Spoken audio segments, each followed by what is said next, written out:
好 ，1, 2，好。对。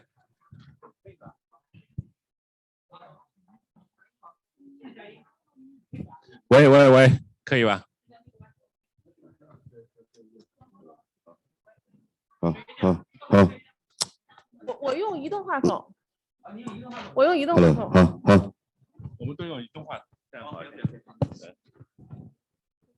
这样轻松一点，有哪是吧？是的。Good morning, you. Good morning. How are you doing? You 在吗？能帮我们看一下那个我们网上能把它的画面切一下吗？有吗？Good morning, you. Good morning. 它被 mute 掉了吗？好像是吧？ So could you hear me, Eve? Yes, I can. Yes, I can hear you. Great.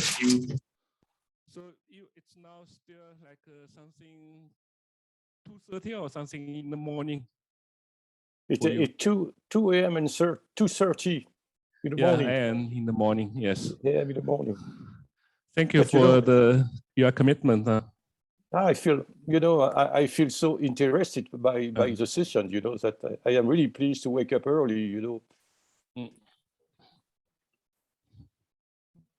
那如果是这样的话，那因为大家早上好，因为欢迎大家。Good morning, everyone. Welcome to today's CIFSQ 2021, the sub-forum related to the food safety and food safety culture, as well as the sustainability. So we're very happy to have all of you here. My name is Xu Jie.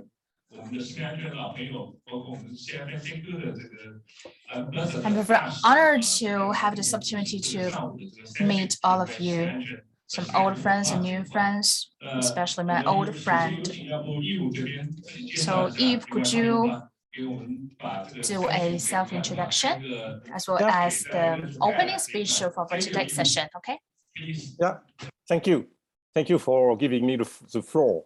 Good morning, everyone. I am speaking from Europe, actually. It's 2:30 a.m. right now, but I am so pleased to be with you that, for me, it was not a problem to wake up so early. So, as I said, I am really honored and super excited to be co-sharing this interesting session. That for me, food safety must be top of mind. And I would like to thank you all for attending this session, which places food safety as one of the key contributors for business sustainability, or even one of the most important.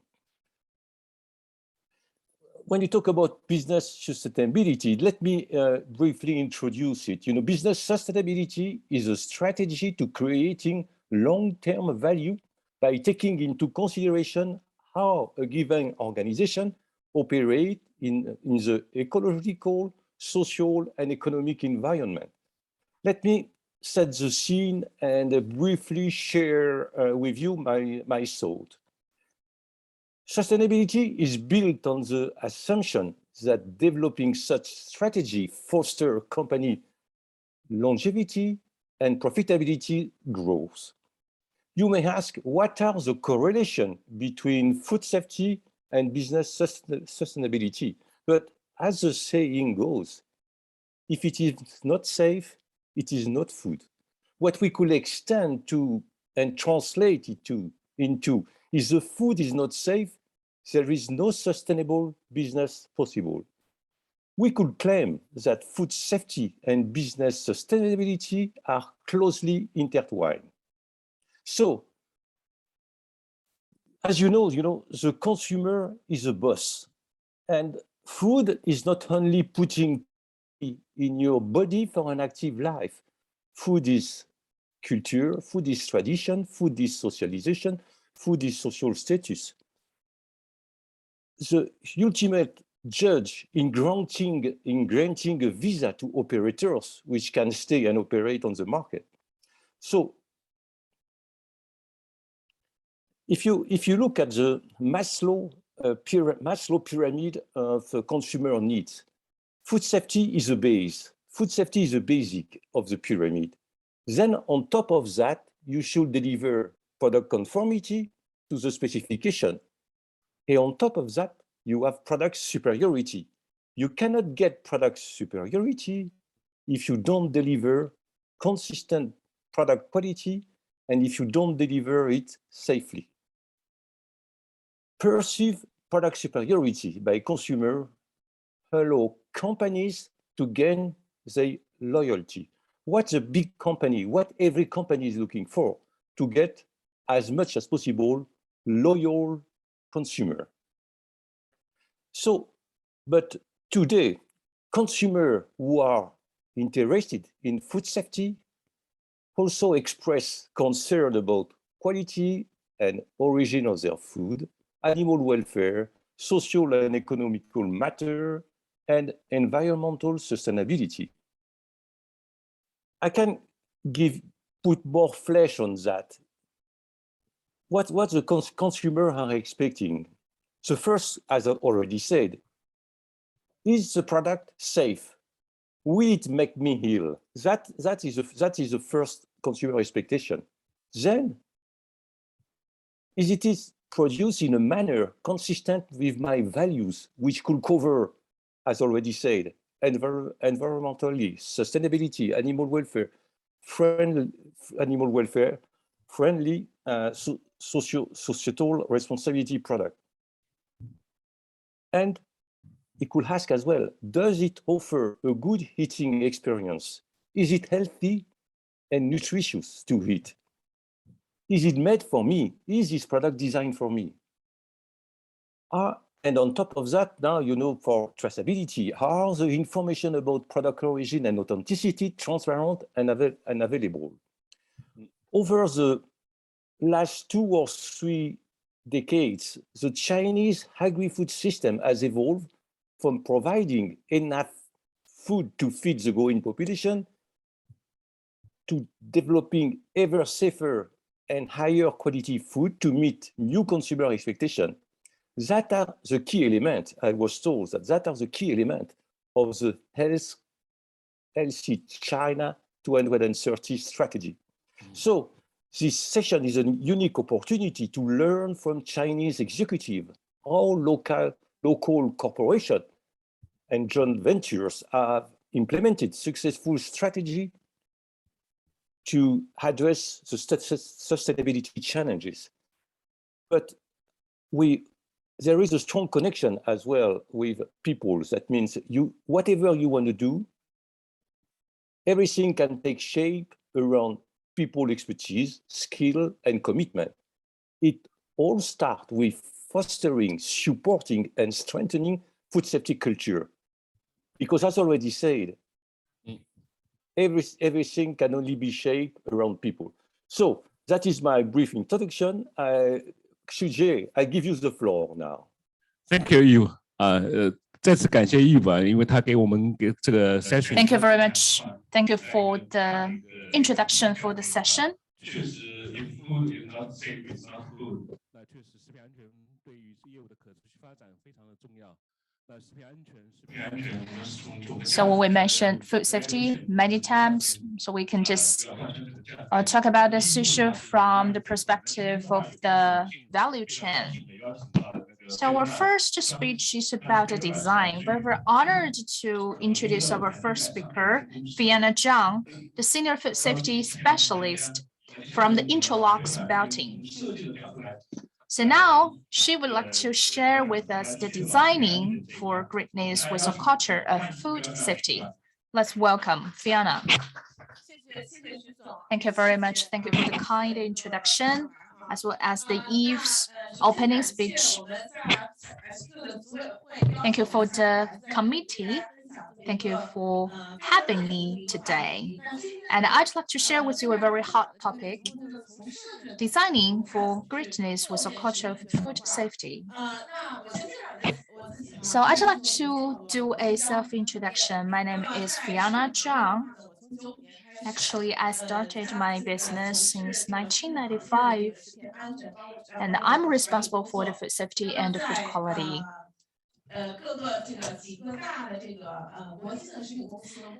So actually, I worked in many international organizations, and then I entered into the interlocks.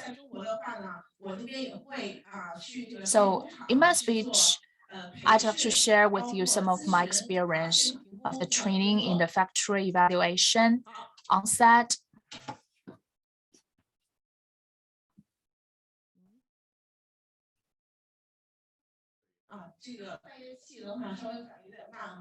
Okay, let's get started.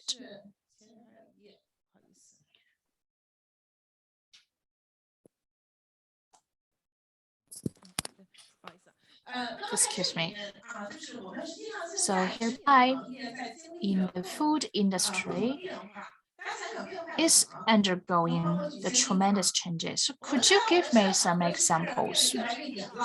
Like the regulation becomes more strict, especially some authorities has the higher standards. So any other changes in our food industry?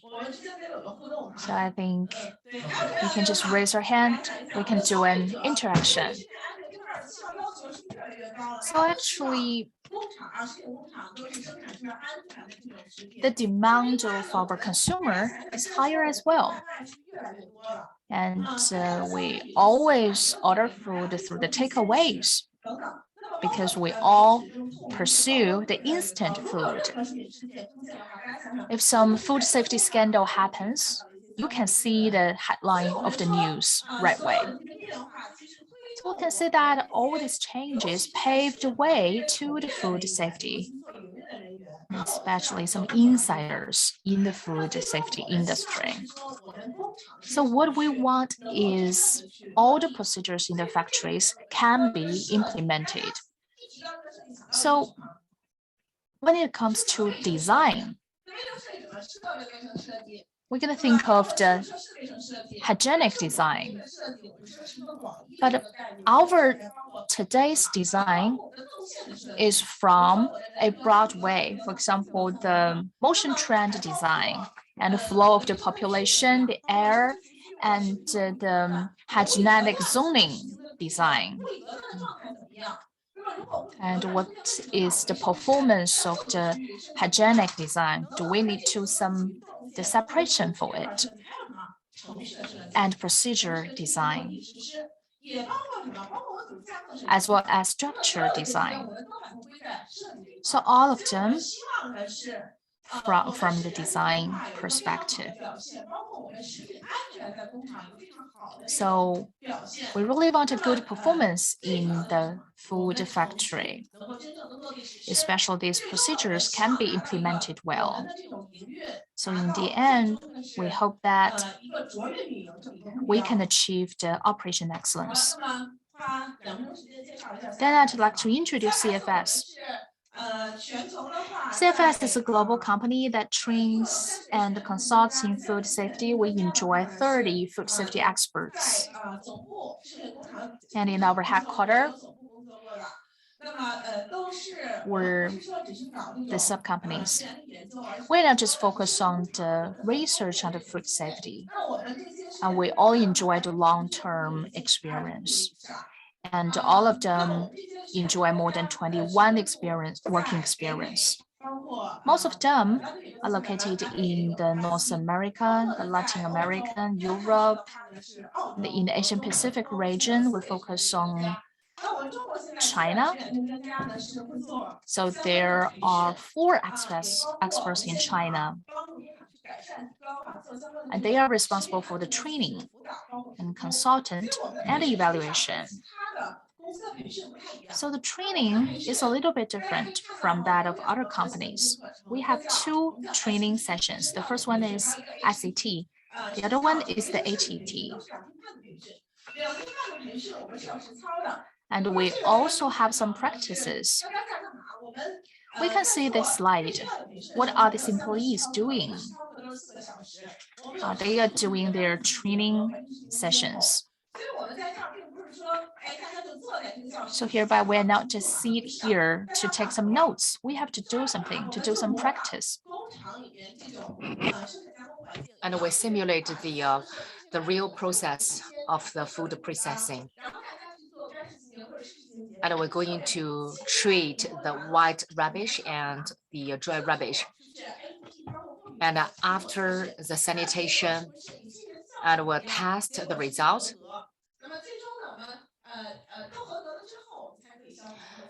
And we are certified, and then we'll come to stage of the install. So this is our unique characteristics.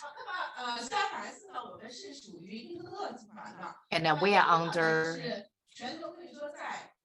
interlocks. And we are a leading company in producing transmission equipment. And because of the COVID-19, we are not be able to go to the United States to celebrate our 50 years anniversary. And we started from pitting the shrimp.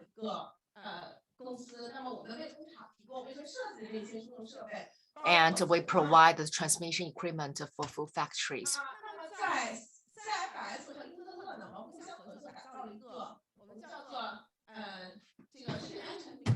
And the food safe platform is co-organized by Intralex and CFS. It aims to optimize the sanitation and hygiene approach for the food safety. And we provide the sanitation design and the solution for food factories. So now I will tap into the culture of a food safety culture. So what is the food safety culture? I think we can understand this issue from different angles, from the culture, from sociology, from the humanities.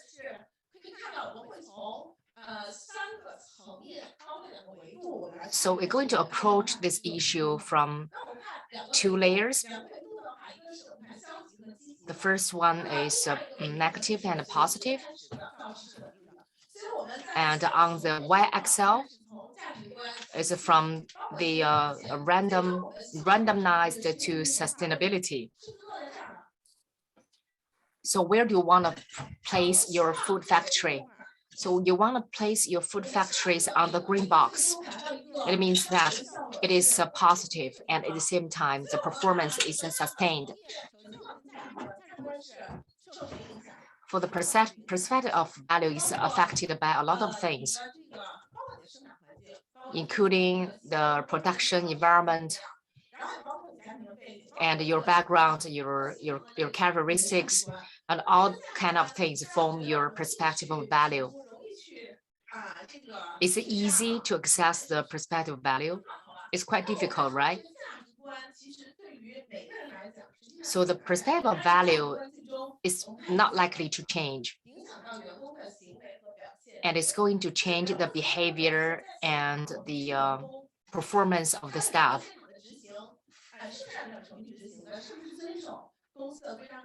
And whether their behaviors are compliant with the company's regulation. So their perspective of value decides their behavior and their performance. So behavior and performance are visible, and there are some KPI for you to access their behaviors.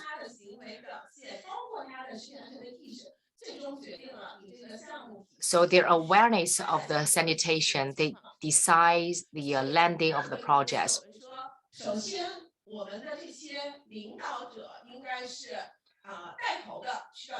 So our leaders, they'll go to the premise, and each employee should have the sense of responsibility. and all the staff should get involved of building the food safety culture.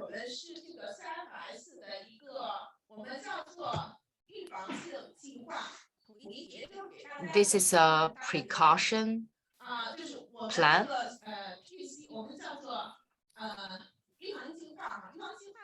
So precaution plan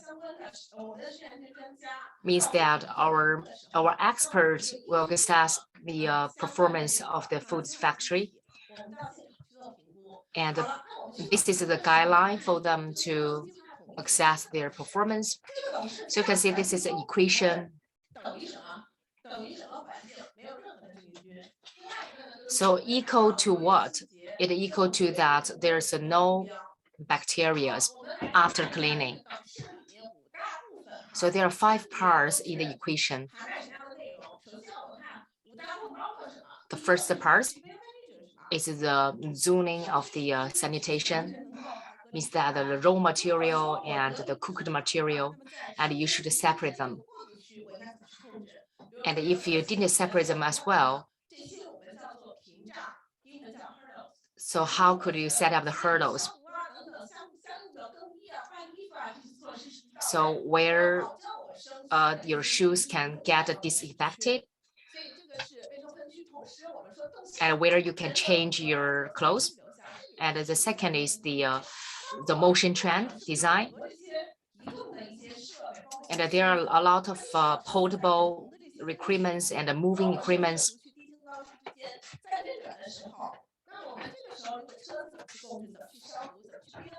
So how to get the cars disinfected? And the important issue is implementation. Now, wash your hands, change your clothes.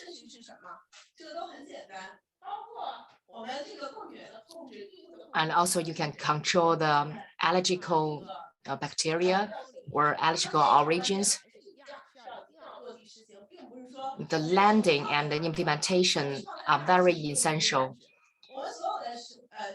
So regulation is very important, but the more important thing is you should have the ability to execute.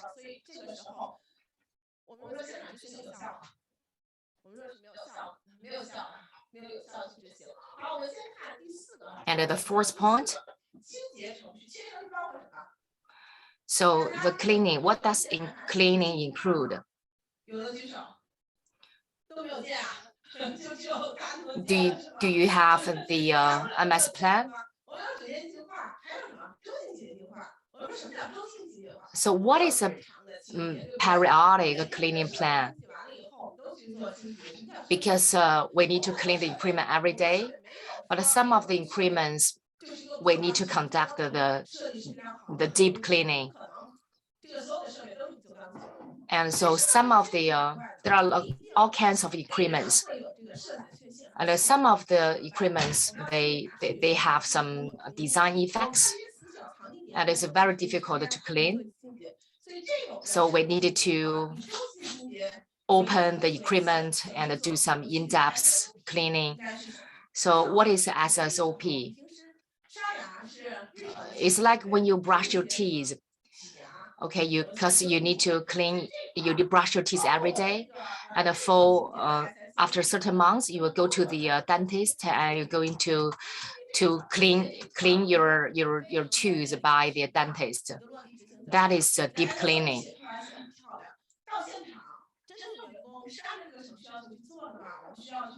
And when you go to the food factory, you need to look at whether the staff they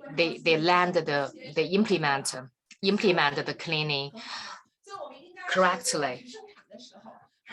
A lot of cleaning takes place during the night. So there are some different challenges and difficulties. And the 5th point is the design and the maintenance of the sanitation. I have visited a lot of food factories,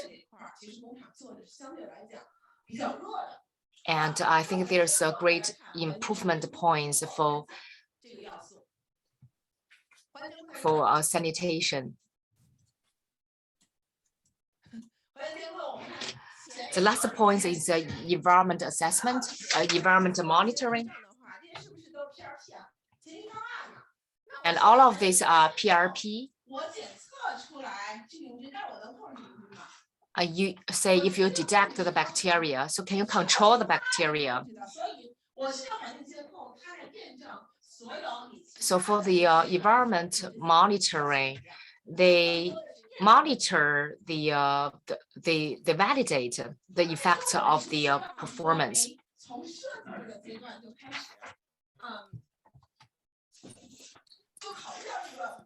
So from the design, we'll take the 5 features into consideration.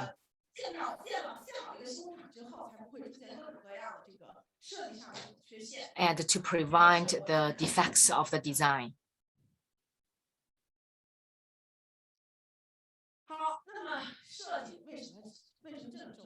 So why design is so important?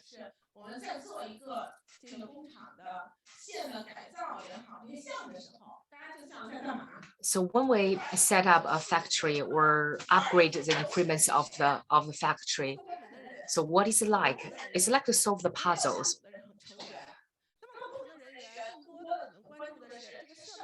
So the different teams, they attach different importance to the different sectors. So we have a project team or business development team, and they focus on the price or the cost. Well, cost is very important, or price is very important.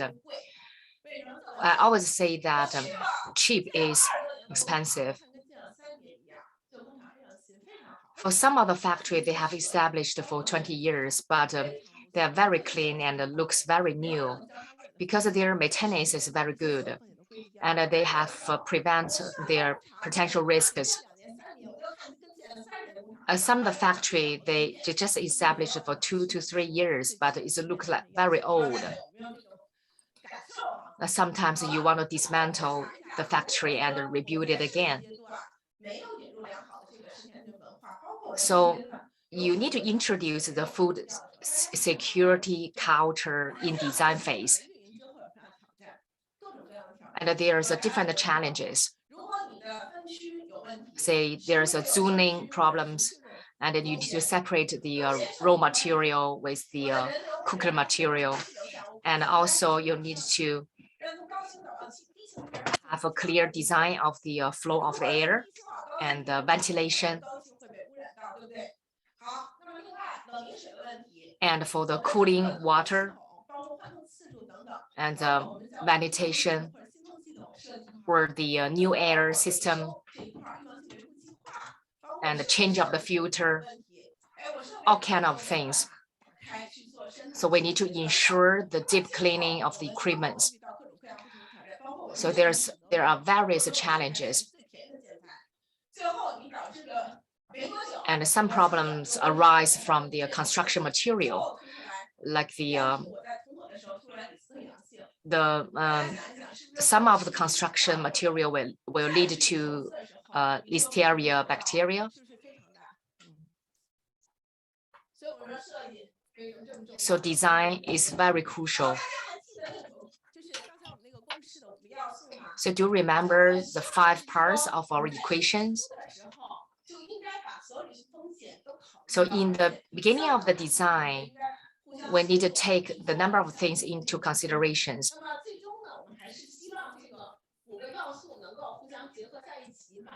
And the 5 elements should coordinate together, including operation, maintenance, food security, and cleaning. And we also need to comply with the regulation and the law, and to reach the excellency operation.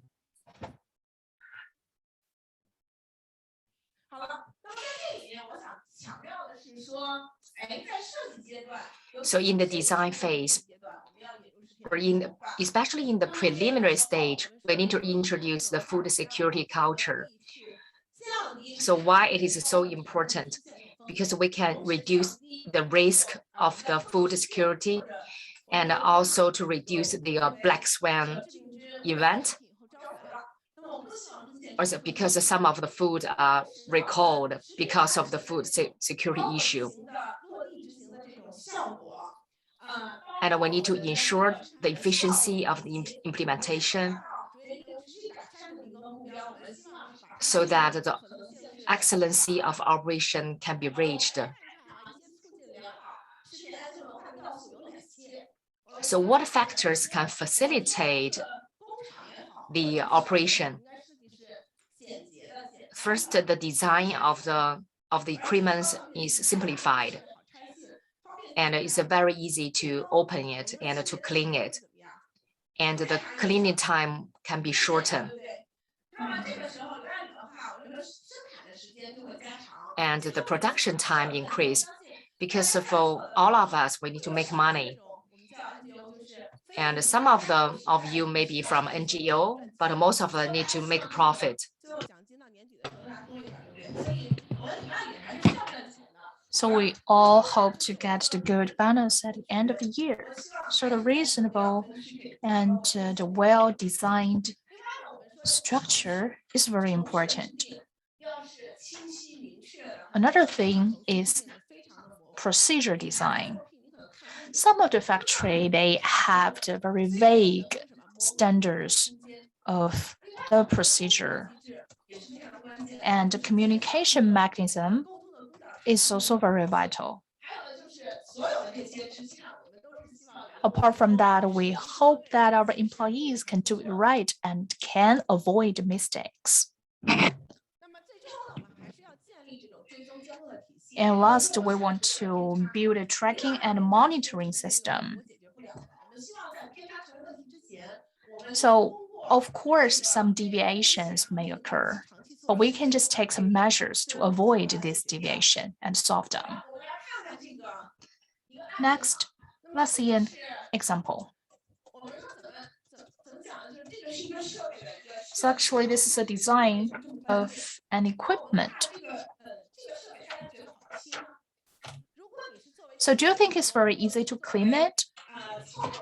For example, as an operator. So do you like the equipment on the right-hand side? Like it? No?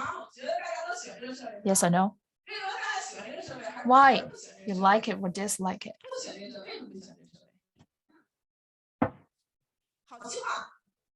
Is it easy to clean it?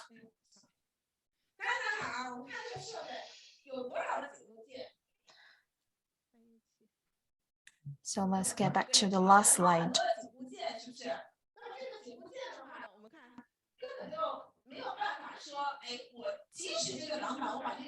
So even though there's a shell, it's not very easy to take them apart, like the sensors or parts. So even though we can take it apart, it's really hard to clean the inside. And in the factory, it's focused on the tea bags. I found that there are many bacteria and spider net in the equipment. And there's some bugs in it. So maybe the surface of the equipment is good, but there are many bacteria or germs inside the equipment. And then we improve it. So let's look at equipment on the right-hand side. The shelf designed very well. It's very easy to clean. And the wheels, the parts, the sensors, we can take it apart easily. It's a whole package. The made of the PU. So actually it is no dead corner cleaning. And we can fix it precisely, which can be used in many factories. Then let's look at the layout. it comes to the layout, what is the biggest challenge of the layout?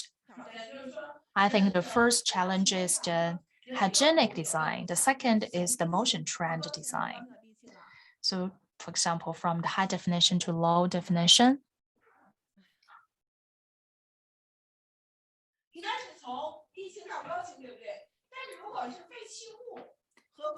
but for some waste, it's from low to high or high to low. It sounds easy, but it's more difficult to do it. We will meet many challenges on set. For example, the design of the hygienic zoning.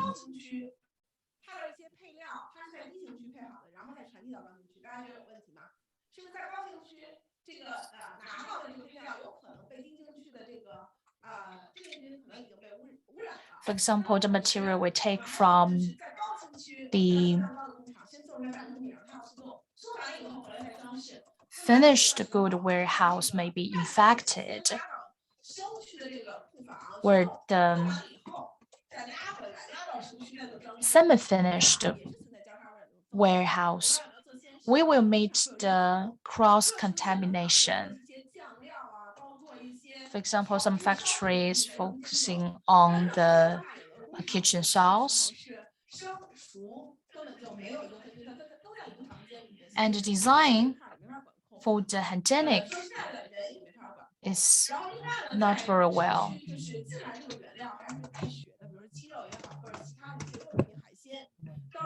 And for some rare food zone, it is not clean very totally. So we're gonna match the cross-contamination. So the slide shows us a biscuit layout. On the right is the raw ingredients. And this part is the oven. So oven is like a transition from the raw ingredients to the well-done ingredients. So hereby we use the light green. After the oven, it is the well-done zone. I can use the other color to represent it. So in this layout, we can find it, the materials, the airflow, very clearly shown in this picture. So we strongly suggest that you can do or design the layout firstly.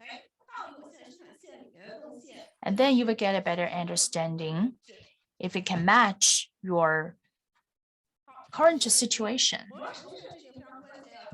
Next is the procedure. It should be very clean, very clear, very easy to implement. Actually, the procedure is not for our manager or for the operators on site. Of course, the operator. So it should be very clear to understand and can be easily implemented. You can let them know what they need to do from 1 to 5.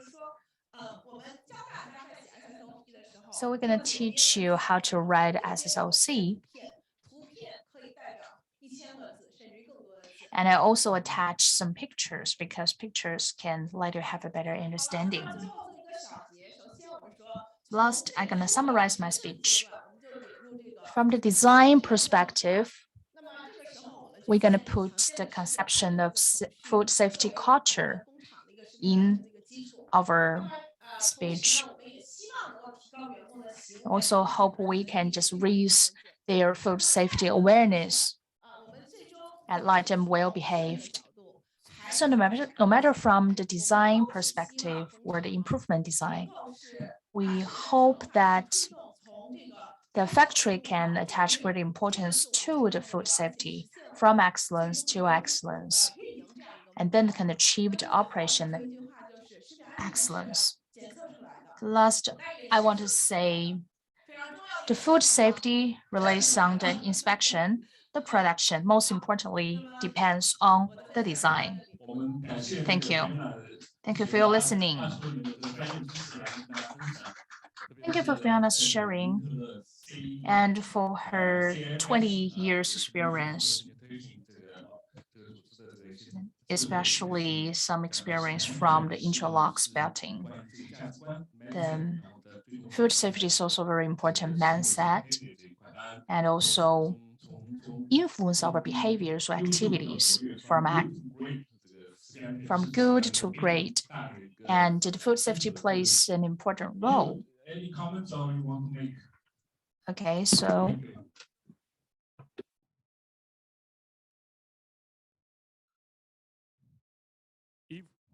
Oh, just what I want to say, I do believe that designing food safety is the most important.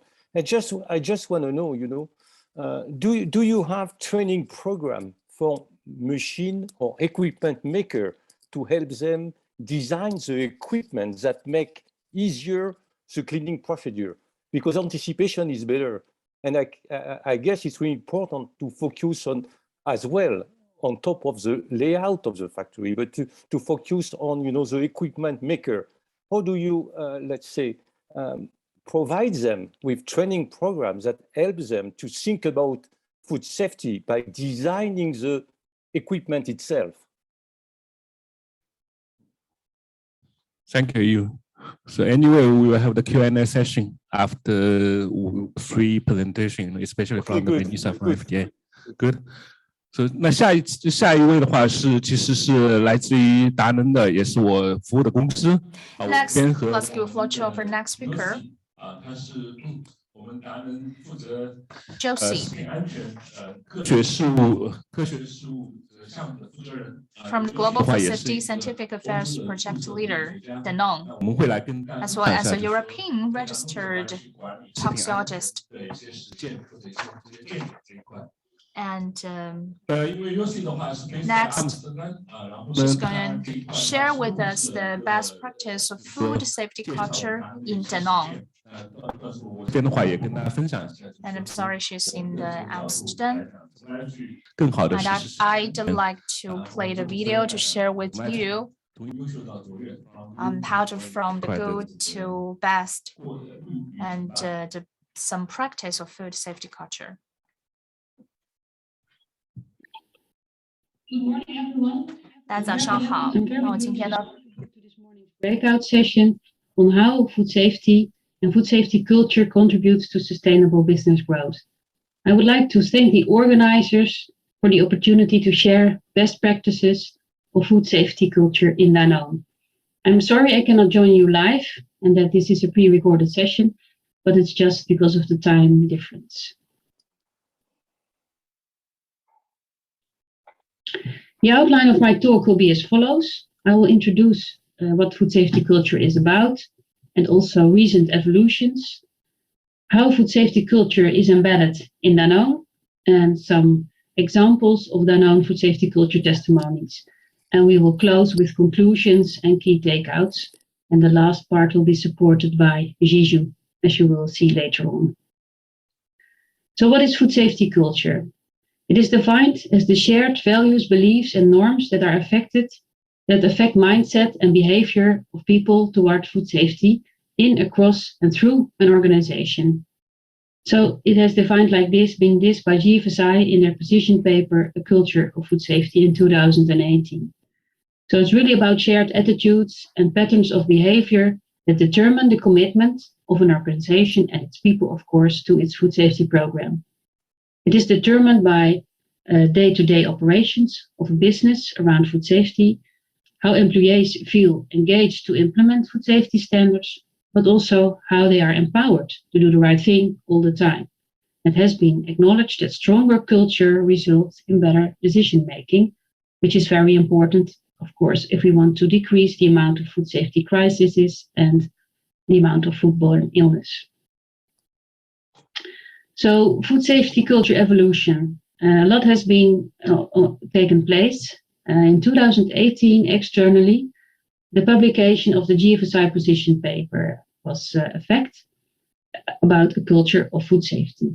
And at the same time, the UN proclaimed the World Food Safety Day at every June 7th to be celebrated from 2019 onwards. In 2019, the FDA announces the initiative around the new era of smarter food safety, which includes a food safety culture as one of the key 4 elements. And also, the first World Food Safety Day took place under the theme World Food Safety is Everybody's Business, emphasizing the importance and also responsibility of all stakeholders along the value chain. In 2020, the Codex Alimentarius updated the food hygiene principles and included also a food safety culture. The publication of the FDA blueprint about the new era of food safety was also a fact, and the revision of the FSSC 22000 version 5, also including food safety, was issued. This year, the EU Commission amended the regulation to take into account the Codex Alimentarius update. And it is now mandatory in the EU for food business operators to maintain and also provide evidence of a food safety culture. Also, a free tool to assess food safety culture was launched by SAFE to support food business operators, and currently ongoing food safety culture guidance document by BSI. I will come to that later in a bit more detail. At Danone, we also did not sit still. In 2016, the iCare program was launched to develop and sustain a strong and shared culture of quality and food safety across Danone. In 2017 until 2018, Danone was involved in a GFSI working group that led to the publication of the position paper around food safety culture. In 2019, Danone supported the GFSI conference in Nice and started celebrating World Food Safety Day. From 2020 onwards, we organized quarterly food safety talks to raise food safety awareness and knowledge around dedicated food safety topics of relevance for Danone. And since this year, the culture of food safety is really embedded in the food safety management system through our audits, trainings, animation, and also other engagement activities. And since we will continue to also support the external evolution of SAFE in this topic. This slide actually zooms in a bit more detail of our involvement in the global food safety evolution. So part 1 is finalized, which really entails the contribution to the development of the FSSC 22000 update, including food safety culture and the GFSI position paper on the same topic. And Danone contributed to this as part of the GFSI board and the FSSC 22000 steer co. Part 2 has also been finalized, which was about the contribution to the development of an easy food safety culture assessment tool to really facilitate food business operators. And that was recognized externally and more importantly as well, also by the industry. And this tool has been developed by TSI in collaboration with Camden and industry leaders, including several SAFE members, such as Danone. Part 3 is still ongoing, and which is about contribution to the global harmonization, how to apply the GFSC position paper. So to define how to guide on the understanding, measurement, and continuous improvement of GFSI food safety culture position paper. So the idea is to create a publicly available specification, which is a fast-track standardization document. And Danone contributes as part of the SAFE in the steering group organized by BSI. I just want to show this slide again to emphasize that within the EU, food business operators in Europe are now really required to establish, maintain, and provide evidence of an appropriate food safety culture. So therefore, these tools, as developed by SAFE, are really supportive to support food business operators in this journey. So, how is food safety culture embedded in Danone? Well, the organization priorities might change over time. Usually the values don't. And therefore, food safety must be embedded in the business values if we want to build a strong culture of food safety. Our mission is to bring health through food to as many people as possible. And of course, the safety of our products is really fundamental in this. Our vision is One Planet, One Health. And as consumers expect large organizations like Danone to change the world for the better. At Danone, we have a strong belief that the health of the people and the health of the planet are interconnected. And therefore, Danone aims to inspire healthier and more sustainable eating and drinking practices, and the safety of our products play a key role in this.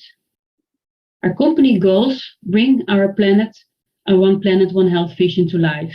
And Danone has defined a set of 9 long-term objectives, the so-called Danone 2030 goals, and they are aligned with the 2030 Sustainable Development Goals of the United Nations. As an example, one of these goals really relates to our business model, offer superior food practices, experiences, and innovate always. Quality and food safety highly contributes to this goal in particular, while serving many other stakes such as employee engagement, people's health, or the way we care for the planet.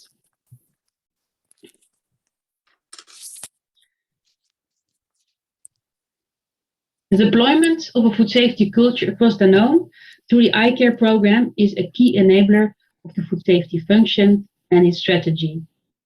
With our vision that food safety is an asset for Danone to secure Danone operations across the value chain, to enable innovation and agile operations, and to raise Danone credibility externally. Also, a strong food safety culture allows the implementation and effectiveness of our food safety management system. And as mentioned before, the deployment of a food safety culture is key to enable our food safety strategy. Food safety culture encompasses all the elements as listed here. Food safety awareness, knowledge, competencies, the same language, patterns of behavior and mindset as defined in our policy and standard culture program. So how to define a food safety culture? What does it require? A communication strategy that targets and engages audiences through specific channels to raise awareness, knowledge, and culture mindset. Training to raise knowledge and competencies. Standardization of terminology, language, patterns of behavior through our food safety policies, standards, and procedures. And of course, engagement activities. All supporting the implementation of our food safety policy, our culture ambition, quality ambition, and also continuous improvement through our audit system. Our mindset, promoted through our internal iCare program, is about think consumer first at all times, no compromise on food safety, drive continuous improvement, and pride in all Danone. In Danone, this mindset is promoted and celebrated through the iCare program and audited through the FSSC 22000 audits of our factories worldwide, instilling a strong and shared culture of quality and food safety.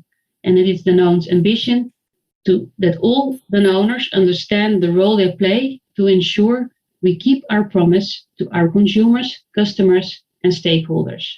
And we have the ambition to embody quality and food safety in everything we do, everywhere, every day, all along the value chain and involving all functions, because we care about consumers, customers, and stakeholders. So, boosting employee awareness of food safety. We have defined the priorities as following. Development of activities and tools to increase employee engagement and commitment to quality and food safety practices through food safety capabilities and responsibility, increasing employee ownership and empowerment. Another one is about visible management engagement, emphasizing food safety as a leadership priority driving continuous improvement towards the production of safe food, ensuring sufficient resources and competencies.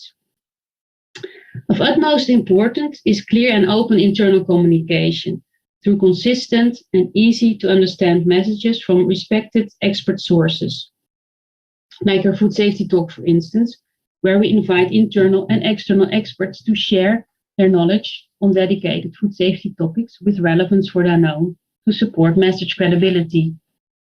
Furthermore, facilitating employees' involvement and ideas sharing in food safety efforts and continuous improvement is key through, for instance, sharing activities during the World Food Safety Day and World Quality Day in workplace on best practices. Also, rewarding activities like our iCare Award can support this. In order to boost employee ownership of food safety, we have created the Food Safety Learning Academy, addressing various food safety topics to increase food safety capabilities, like increasing the awareness of food safety hazards and the importance of food safety and adherence to food safety standards by all employees. Employees can access and complete these trainings according to their needs and responsibilities at their best availability and pace. The development of tools that translate science into practical and applicable approaches are key to enable employee autonomy and decision making, like the development of our digital tools to support ingredient safety assessments. An example is our plant ingredient tool, approving more sustainable product innovation or our food flavors tool. User feedback is considered very important for employee ownership. Internal workshops and food safety calls are held with dedicated Q&A sessions on standards and tool implementation. Updates are created based on user feedback. Effective culture measurements. The food safety culture assessment must allow the assessment of the maturity of the business on food safety culture, with focus on how well we perform on employee ownership, peer involvement, message credibility, and leadership emphasis, to influence the desired behavior for Danoneers to hear about the importance of quality in food safety, feel, hear, and experience it all around, and even transfer it to peers. So how to fulfill our journey towards a mature food safety culture? There are several elements we can employ to assess the maturity of a food safety culture, like the specific questions to be included to assess food safety culture in the food safety audit grid from 2022, or the specific food safety culture section by FSSC 22000 from audit form 2021 will allow the improvement points in our journey toward excellence, and as a consequence, each site will create specific actions to address how to achieve continuous improvement, taking into account the area where improvement might be needed. For instance, employee ownership, peer involvement, leadership emphasis, and message credibility. Now I would like to give you some example of Danone food safety culture testimonies. So we have selected 2 examples. The celebration of World Food Safety Day in several central business units of 2021, which involve top management through our food safety talk, but also in the shop floor, and also employees celebrating food safety achievements and best practices to raise everybody's awareness. Another example is about our very recent launch of food safety risk analysis training to increase food safety capabilities, which is a cross-functional training to support risk-based approach, explaining the key elements of the Codex Alimentarius risk analysis framework to increase food safety knowledge and awareness. And these modules are part of our entire Food Safety Academy, as will be clarified later on by our video.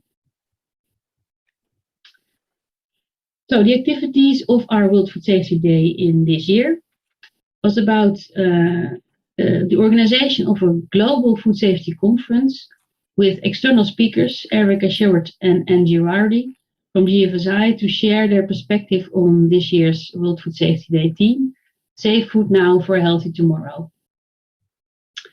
We also leveraged globally the FAO as safe posters on key sub-themes, the food safety culture, food safety is science-based, public-private partnerships, and had to enhance food safety, and the global process standardization drives food safety and quality. And we leverage all the local and regional initiatives and activities to celebrate and share practices. And we will show you the example of Danone China and Poland.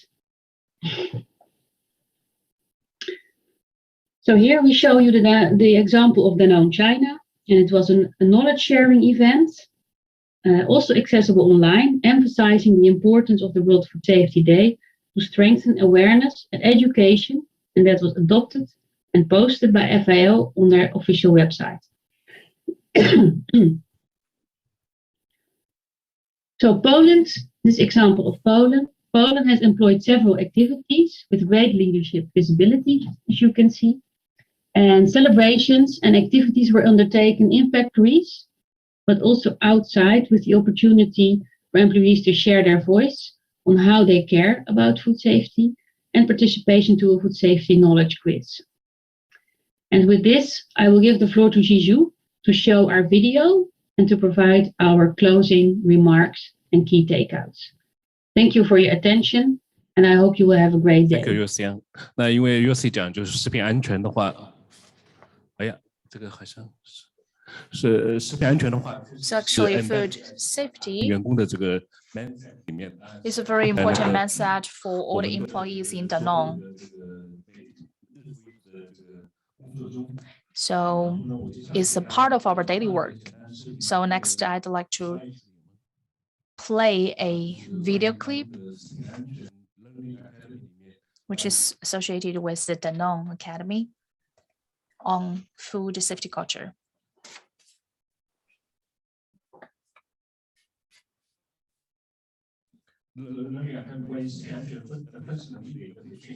This is also analysis training on food safety culture.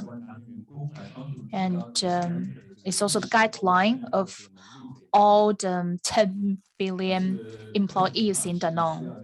So actually this training should be taken by each of the employee. So especially 2 years ago, we started to adopt the risk-based assessment to help all the employees to raise awareness and analysis capability of the food safety.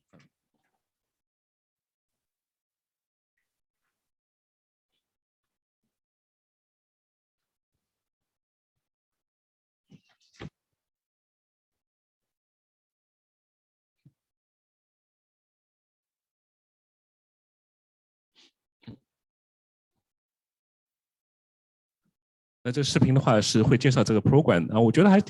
video will introduce this program as well as the analysis capability of the food safety.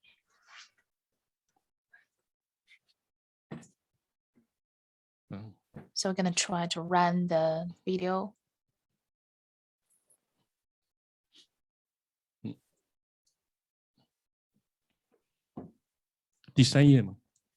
Page 3. Good morning, everyone. Good morning, everyone. I'm very happy to contribute to this. 不好意思，因为这个是我们把视频 embed 在 PPT 里面。 Please excuse me. There's something wrong. Technical issues.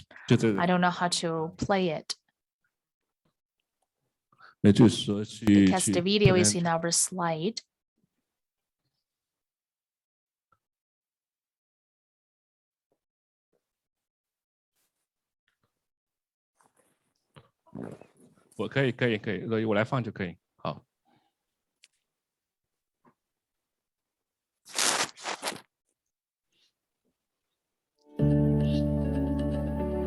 Food safety depends on many factors, and Danone, as a food manufacturer, has a primary responsibility for ensuring the safety of its products. Food safety is defined as the assurance that food will not cause an adverse health effect to the consumer when it is prepared or consumed in accordance with its intended use. Assuring food safety along the value chain is a complex and challenging task that involves changing consumer habits, dealing with complex supply chains, working with new raw material and ingredients, and implementing new processing technologies, among many other. This requires to consider all possible threats to food safety at each step of the value chain. The process of risk analysis is applied to ensure food safety throughout the value chain. It is a systematic approach that includes the identification, assessment, management, and communication of food safety risks. This training program will provide all you need to know about risk analysis and its components, risk assessment, risk management, and risk communication. It will allow you to understand the process and speak the same language. The journey begins with an overview on risk analysis, which provides an insight on the identification, assessment, management, and communication of food safety risks. The following module will focus on the basics of scientific health risk assessments. It provides an overview on what risk assessment is, explains the difference between hazards and risks, and goes through the different steps of the risk assessment process. This module also describes the different types of hazards and the different risk assessment methods. Then, there are 3 modules that address the specifics of the risk assessment process for microorganisms, chemicals, and allergens in detail, and explain when to request a risk assessment, what information is required, what tools are available, and how outputs link to the risk management process. The next stop is risk management. In this module, you will explore what risk management in practice is all about, how the risk assessment outcomes support the identification of risk mitigation options, and why it is important to validate the effectiveness of risk mitigation options for continuous improvement. Finally, the risk communication module will provide insights on internal risk communication between risk assessors and risk managers, and some tips to ensure effective communication in the risk analysis process. While risk communication goes beyond internal communications between risk assessors and risk managers, in this training we'll focus specifically on this aspect. Fasten your seatbelt, follow the instructions on screen, and get ready. The journey to learn all about risk analysis starts now. 这是类似于我们正在达人内部推行的一个 So actually, this is a training session 能力的一个培训。 in the 最主要 Danone 是 industry. And we really hope through this training we can just 能力这一块。 raise our employees' awareness of food safety. 那最终的话，我是想跟大家分享一下，就食品安全文化的话。 So last but not least, I'd like to share with you some of my 我体现在 values 这 and 个 mindsets. 中，那也可以看到，就是说， So we can clearly recognize that the food 重要就 safety 是提升 is a very 员工的这 important 个 part of awareness our 的这 Danone, 个 especially in our mindset. 这个 mindset 这一块。另外一方面的话，就是说 So apart from 能够 that, 文化的话，前面菲欧娜也提到，就是说从 just 优 like 秀 the 到 Fiona 卓越， mentioned, we can just 那也是 improve 能够 ourselves 去 from good to excellence. 整个日常的操作中又做 And 出正确的决定， we can make some measures 去 or 参与 do 到 the 制作 correct decision 来 on our daily 真的讲 basis. 是造出来的啊，不是检测出来的。 So we're going to say the food safety 这 depends 食品安 on the design. 不是 It's 一个公 not 司或者一 just 个国家， depends on 就是说 the 做好这个 inspection. 而是应该是贯穿整个公司这一块。 And I think each employee in the company 分享一下 should play a very important role in this 一个整个 process. 旅程这一块， It's not just 那 for 我 the 们也在不 leaders, 断的 but 改 for 善。 every employee. And in this way, we know there's a long way to go. So we still try our best to share no efforts to do it. Thank you. 那因为前面我们的刘姐提到，就是说 So just like Rosie mentioned, The new era of smart food safety was adopted. And yes, today, the president of FDA also mentioned smart food safety. 那里面的话， So this very important element is the food safety culture. So today we are very honored to Office 的 Director have the 这边来分享 director, FDA the China Office U.S. Food and Drug Administration, the Vanessa Shondora. 女士。 So now let's give floor to Vanessa.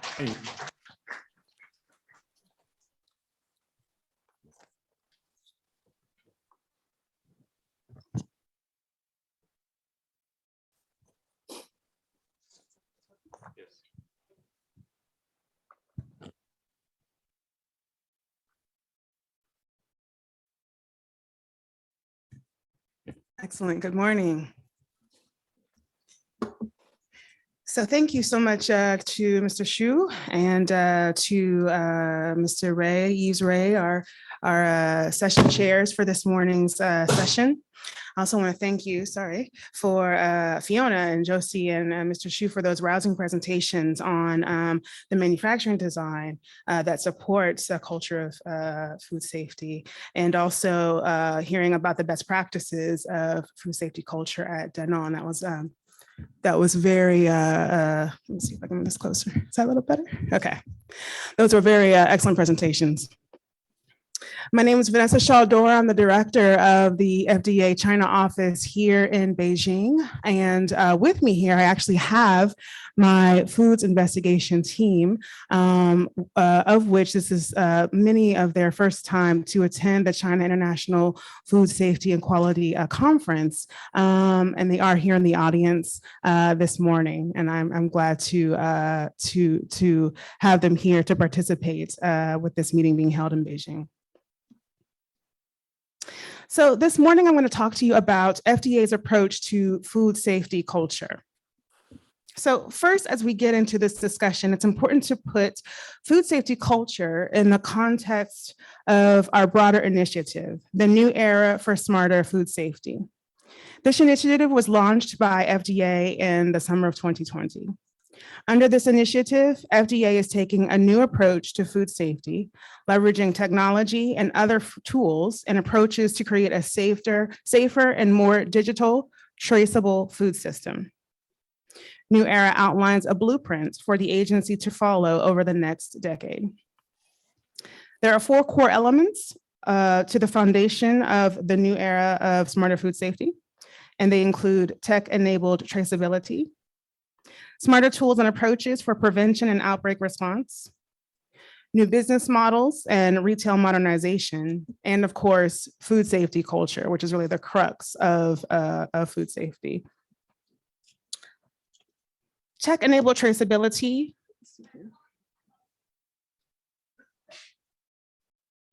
Tech-enabled traceability starts with, is FDA's first step to harmonize key data elements and critical tracking events that we announced in the proposed food traceability rule on September 21st.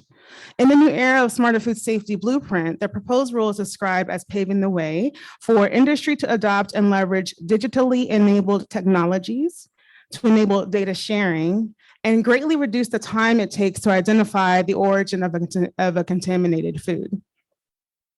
Smarter tools and approaches for prevention and outbreak response, which is a second core element of New Era, includes, is perhaps more the wide ranging of the 4 and includes focuses on root cause analysis, predictive analytics, and domestic mutual reliance. This core element looks at alternative ways to conduct inspections, including remote, virtual, and/or component inspections of foreign and domestic firms with a demonstrated history of compliance and inspection history. Exploring the preventive value of new data streams, including a pilot to leverage artificial intelligence and machine learning. And increasing the use of reliable third-party audits to help ensure safer food, including exploring the use of reliable audit data and risk prioritization for FDA's regulatory activities. Next, we have new business models and retail modernization, which is the third core element in the blueprint for New Era. The focus here is to help ensure the safety of foods ordered online and delivered directly to consumers. We are currently planning a new business model summit for later this year, in which we seek to engage a broad array of stakeholders from government, industry, and academia, as well as consumers and public health groups.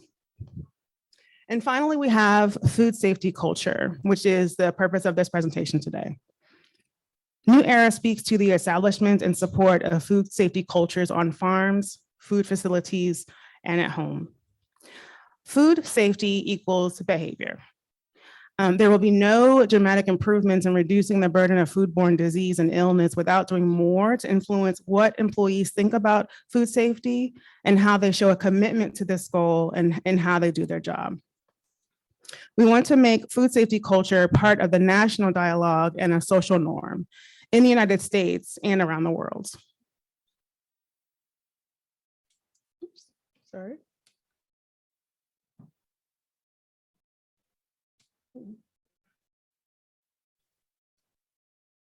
There we go. Sorry about that. So there are 3 tenets to core element 4, the food safety culture. The first tenet is promotion of food safety culture throughout the food system. We know that some food companies are already working to develop and enhance a culture of food safety. We heard more about that from our presenters this morning, Josie and Mr. Shu and Fiona. We support these efforts and we want to support these efforts. We also want to promote best practices and examples of effective food safety cultures across the food supply. And we want to encourage other companies who may not yet have embarked upon a food safety culture journey to begin making the steps to do so.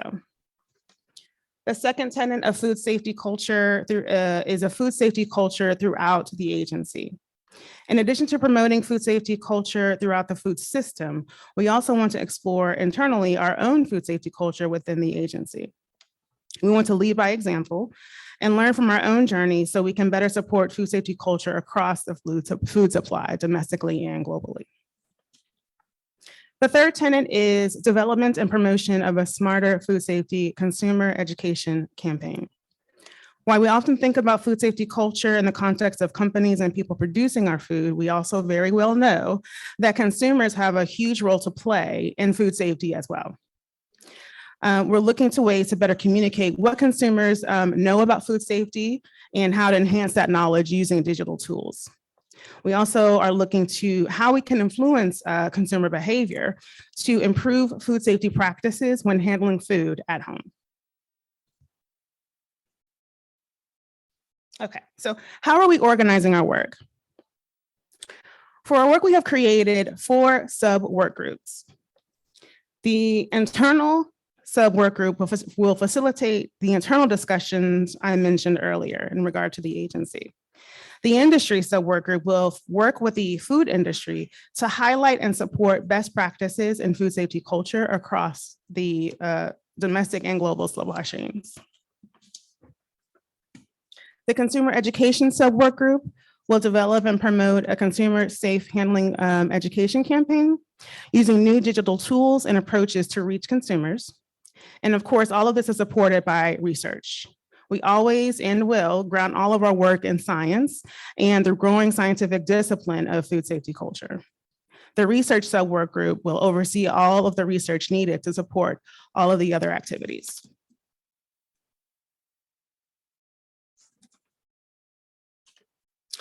As a first step, our research sub-work group is conducting a literature review to help ground us in the science of food safety culture and the work that has already been done. This will serve as a foundation for all of our food safety culture work. And as I mentioned, we want to understand what industry is already doing on food safety culture to support efforts and encourage others to engage and incorporate food safety culture environments within their organizations. And of course, we also want to work closely on these efforts with our regulatory partners at the state, local, and global level, and other federal partners like USDA, FSIS, and CDC, and as well as international partners, as I mentioned.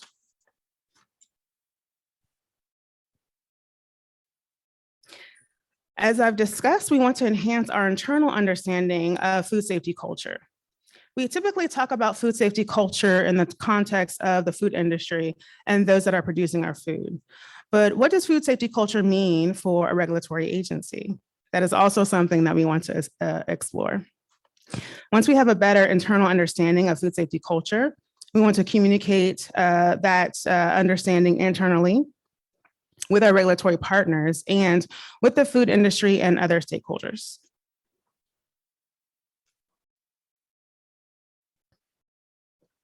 As part of our efforts to develop and promote a new consumer food safety education campaign, we want to identify how consumers access new technologies like smart home devices, smartphones, and more that can help support food safety messages. We want to engage with new partners who can help us reach consumers and amplify our messages. And we also want to use new tech-enabled tools, such as apps and other digital platforms, to reach consumers in new ways.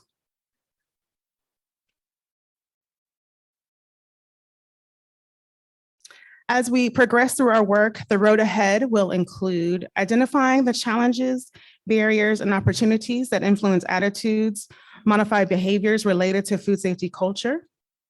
We want to assess FDA's internal food safety culture and identify ways to strengthen it.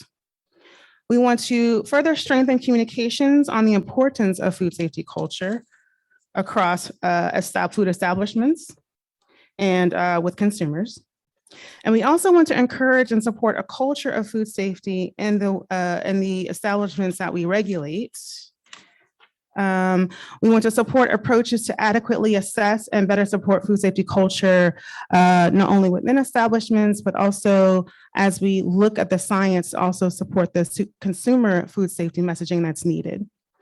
And we also want to continue to identify new messaging, tools, and strategies to promote food safety culture among consumers, among establishments, domestically and globally.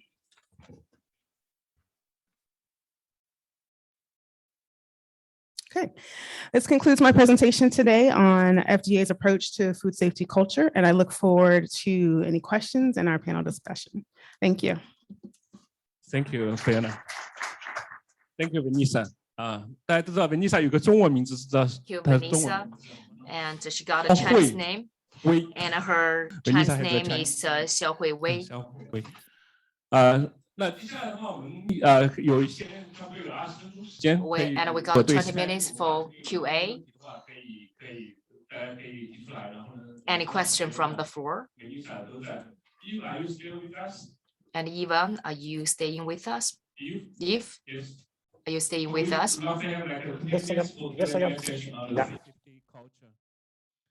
Do you want to make some comments first? Then we can also have some questions from audience on site. Just about. You are mute. Let's see. You. May I ask a question about? No, you are food mute. safety? I am mute. Sorry. No, you is something like still 2 a.m. in the Europe. It's Can you hear me now? you are mute. You. We cannot hear you. You cannot hear me. So what's up? I think you are mute. Please Yeah, I unmute did. yourself. Please did unmute it. yourself. Yes. I did it, but it's. So you cannot hear me. Can you? No. You can't hear me. Please. We can hear you now. Yeah, it's about food safety culture. I have just a quick question about. We know that the weakest link in a factory, that means the performance of the factory, is linked to the weakest link, and the weakest link could come from new employee. I just want to know if you have a let's say integration program in order to help the newly appointed employee to get the food safety culture that is necessary in order to run his job. That for me, two things must be done. You should ensure that the new employee got, the right training, and you should evaluate that. Because, in many factories, it's mainly, learning by doing. But it could be better if, an anticipation program can help the new employee to get the right expertise before taking over their new position.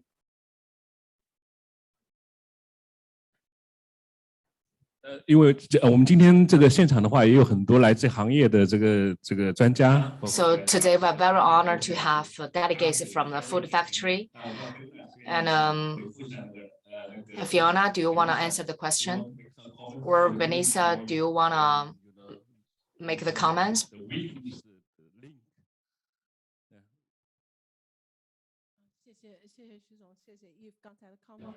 Thank you for your comments and thank you for your question. Well, new employee and how to integrate them and how to make them adapt to the working environment. And we need to take the employment into consideration in hiring. And we need to strengthen on training. And there will be some on-site monitoring after they are aboard. The training is very comprehensive, but there will be some misbehavior on site. Say some your supervisor, you need to go to the factory and you need to be on site and to monitor how the new employee do and to how to coach them and educate them is very important. Because Fiona talked about mindset and how to convert mindset to behavior, proper behavior. So training and learning are very important, and how to improve their capability and improve their awareness. Vanessa, do you have any comments to make? Thank you. Those are very insightful comments. Let me just adjust myself to face the audience. Those are very insightful comments from Fiona, in that really the training has to be there to support the environment or culture. But really, as we think about food establishments, as we even think about our own organizations that we work in, changing and then supporting change within a culture, if that needs to happen, can be very challenging. And really, it takes everybody. It takes the leadership, it takes first line floor managers, it takes workers to really not only continuously implement and address like a feedback loop of any issues that might come up along the system, but also to really just support that culture, that this is really how we do things here, that the food safety elements will be part of the culture of this organization from bottom to top to bottom. So thank you. 大家看一下有没有问题关于食品安全文化。 So any other question in regard of the food safety culture? And because we are very honored to got our speakers with us. May I have one question?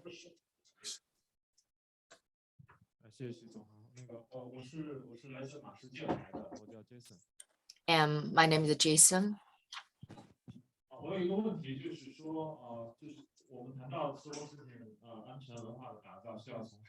And we talk about we needed to construct the food security culture from top down. And is there any best practice can share with us?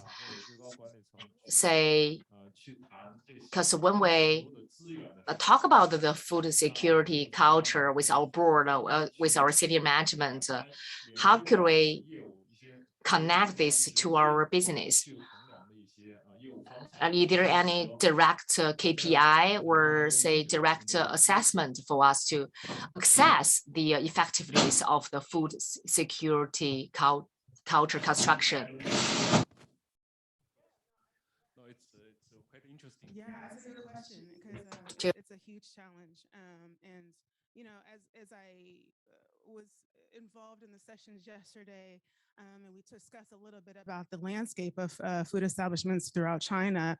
One presenter mentioned over 170,000 firms in China, over 10,000 of those that export products to other countries, and then 30,000 subject matter experts that then are supporting the development and the building of the food safety systems in China. But really, when we think about that, we have to come down to practices that are behavior-based, because the way that Frank Yanis and experts at FDA look at the food safety culture system, it really is down to supporting behaviors. And it might be that supporting of those food safety culture behaviors might not always be the best or most cost efficient in the thinking of the establishment, but it has to become part of the culture so that those things become ingrained and then kind of become the first overarching thinking and modality and the way things are being done within food establishments, even down to the consumer. When we talk about using smart technology to modify consumer behavior, because we also know that with food safety, the end user might also have their own practices that need to be modified to ensure that foods are safe. So as we look at that, all of that's behavior-based. And so really just establishing and going back to those foundations and principles and looking toward SMEs to support the food establishments within China to really focus in on a culture of food safety is really key. Thank you, Vanessa. Do you have any comments regarding the top leadership commitment, especially the value culture should come from the top to top down, It's a question that I would like to direct to FDA. That means we know that food knows no border. They can fly around the world, without border. And I would like to know how they that support their regulatory partners abroad in order to take into their recommendation, guideline, or into their regulatory framework, food safety culture. That is really important because we are in a global world and every country should get that in their guidelines or regulatory framework. How FDA support, that means regulatory partners in different countries in order to do that. Fiona, if you want to say something. Yeah, it's about the top leadership commitment. Top management. Actually, when we talk about top management, it's a very broad issue. But actually, for our managing employee, their mindset is very important. So if they don't have a very broad mindset for the food safety, it's really hard to implement for the employees. So when we just mentioned the KPI index, I'm not sure what is your KPI index. Sometimes we just focus on the score, the grade A or the score over 90. Do you think it is very important? I didn't mean it is not important, but how to get a very high score because of your luck or just implement step by step. So from our managing the employees, for the managers, how to just set up the KPI framework. It is very important. We hope we can just put the KPI from top to down. For example, in our hygienic department, they're going to have their own KPI. And what is the fulfillment rate? And the maintenance rate and the inspection rate. Just like the filling, the coating, and the sanitation, just all the things get involved in the inspection. And what is the index, the positive or negative, and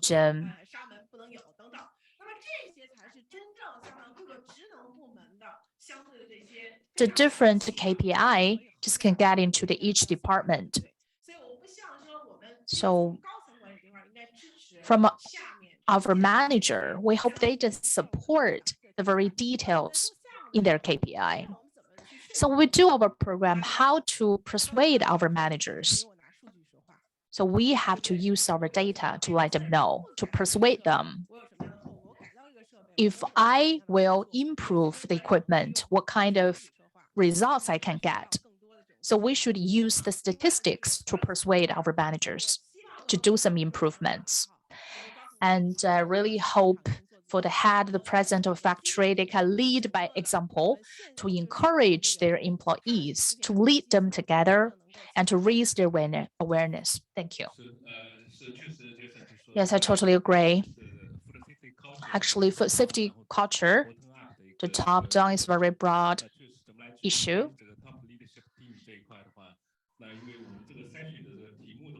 And especially the topic of our session is food safety and food safety culture. So how to combine it, how to achieve the sustainability is very important. And how to achieve the growth and how to link them together. So if we step back a little bit, just like Josie mentioned, no matter for the FDI, Smart Food Safety Department, or the European Union Commission, they all attach great importance to the food safety, and they'll set up the regulations on the food safety cultures. So it's one of their obligations or missions. It's also part of the capability of our enterprises. So from the managing system of food safety, it is also indispensable department or element. And then in this way, we can just get recognized.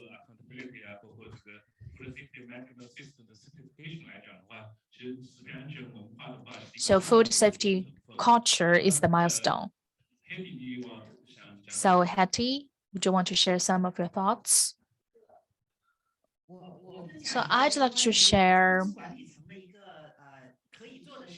a practice for our managers, the training for the managers. Actually, they're not the food safety experts, but they should have the awareness.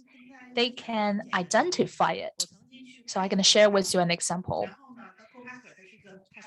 I went to see the co-packer before, and they told me we have a brand new factory, the new equipment, but I refused them because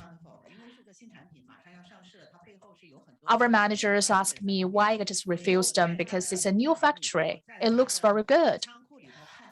And I said, because I found a cat in their factory. I believe that cat is not a good thing, especially for our industry, our food safety industry. But for our manager, they said cat is good because cat can catch the mice. So if you don't have the mindset when you do the business model, you're going to take it in the wrong way. So I have to explain it. Yes, the cat can catch the mice, but there are a lot of germs and the bacteria in the cat. So you have to explain this concept to them. You cannot do it. Cat is not good. It is not very hygienic. So if I just put this mindset in their minds, they can understand this better. We can let them know what is awareness or the basic concept of the food safety. So in the future, when they do the training, they can recognize that food safety is very important and they can just transfer this mindset to the other employees and what kind of behaviors is very good. So this is my example. Thank you for your sharing. So any other questions?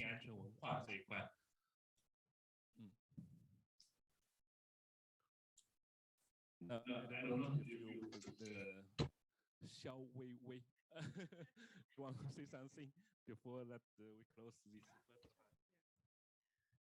Well, I just would like to say thank you for this session. It's you know, the communication on food safety culture really is the first step, and all of us recognizing and agreeing that that is going to be the tenet of how we continue to regulate our respective food safety systems in various countries. But I just want to highlight some of the really key points that have been mentioned by even those in the audience today. Continuous improvement, communication. These are some of the tenets for which why we have the FDA China office here. As I mentioned, we have investigators actually in our office that go throughout mainland China to perform inspections at food facilities in China that want to export products to the US. But not only that, we work with our regulatory partners in country to really focus in on the food regulatory activities that could really lead toward harmonization of our systems, not only in respect to with the US and with China and our work with the General Administration of Customs, but also as we look globally toward working with other regulators and within forums that help shift us toward the mindset of harmonized regulatory activities that then support the tenets of New Era and particularly food safety culture. I just do want to mention that the food safety culture assessment tool, including SSAFE, are free online and can be accessed and used. Again, I want to thank everyone here for joining us for this session and showing your commitment to this important topic. Thank you. Thank you, Vanessa. Then if you want to make a quick So first of all, I'd like to emphasize design is very important, especially since the inception. The design is the milestone. So just like our partner mentioned, the management and the leadership is also important too. Especially in China, I have been to many factories. And when you analyze the results, you're going to find the employees' knowledge and awareness is not that good, and then lead to the bad performance. So just how to raise our employees' awareness, how to just like knowledgeable, educate them. Just like Haley's example, how to educate our employee, how to educate our top managers, like the cat is not good. You should let them know the reason. And then they can abide by the rules and the regulations. So thank you for your listening. Thank you, Mr. Xu. Thank you, Foina. You want to say something, then we can close the session on food safety culture. Then we can beginning with the food safety around the value chain topic.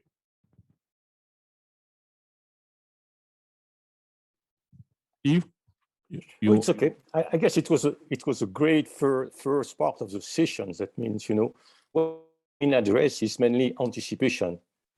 That anticipation is the most important. Anticipation in design.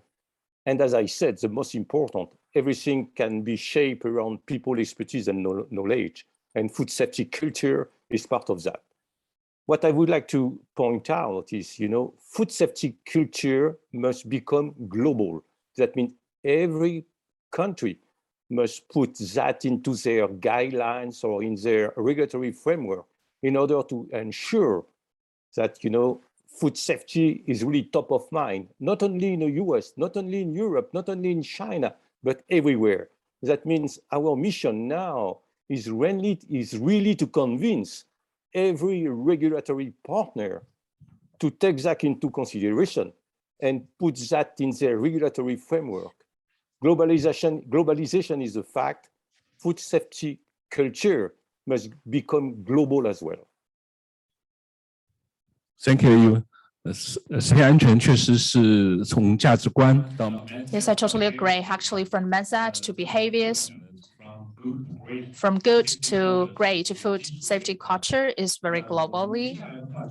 So next.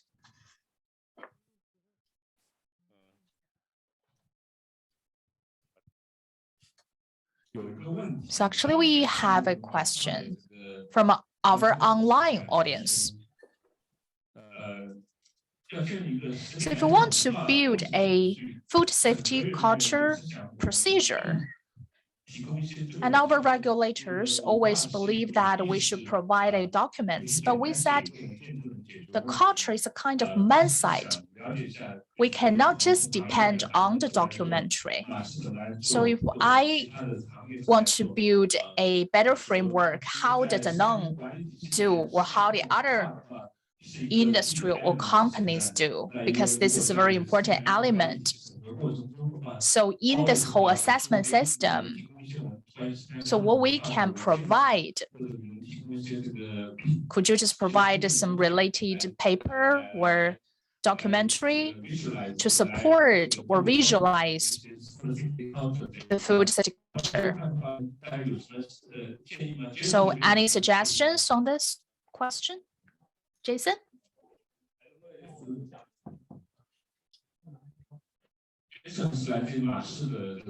Jason from 马氏. I'd like to share some of my opinions.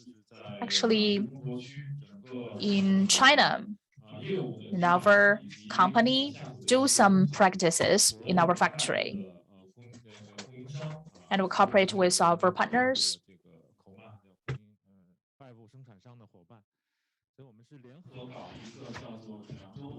And we have launched a quality week. This is our tradition. And in this quality week, and the CEO and our CIO and quality officer are invited to the quality week, and they will tell their story about quality, and we'll discuss how to help us to make a decision. And we'll play some video, and we'll come up with pictures and documents. And all of these are evidence.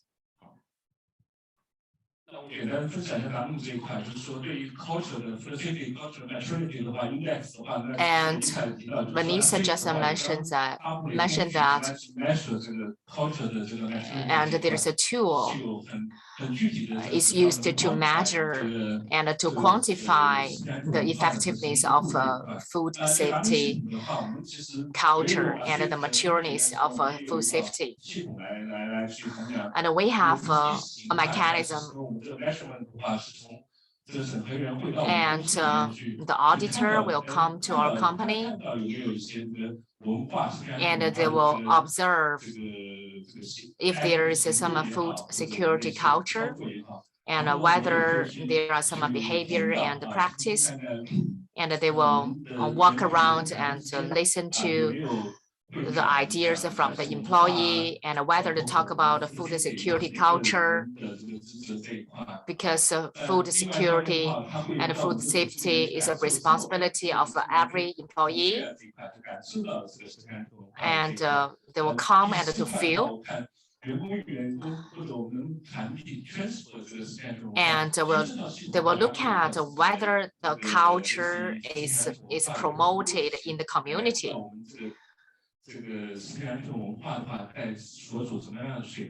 And to assess what level of the food security culture in the company.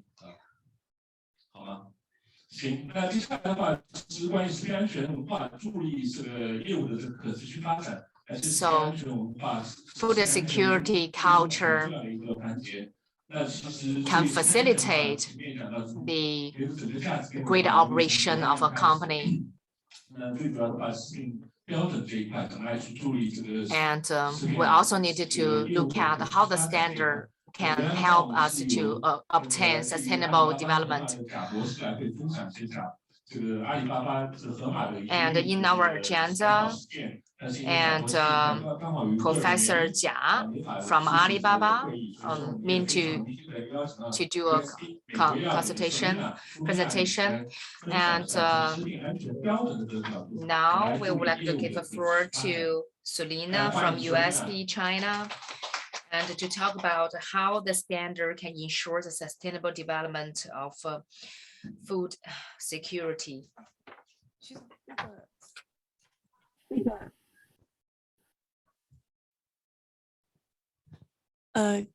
刚才通过3位老师，那我脑袋里有几个画面。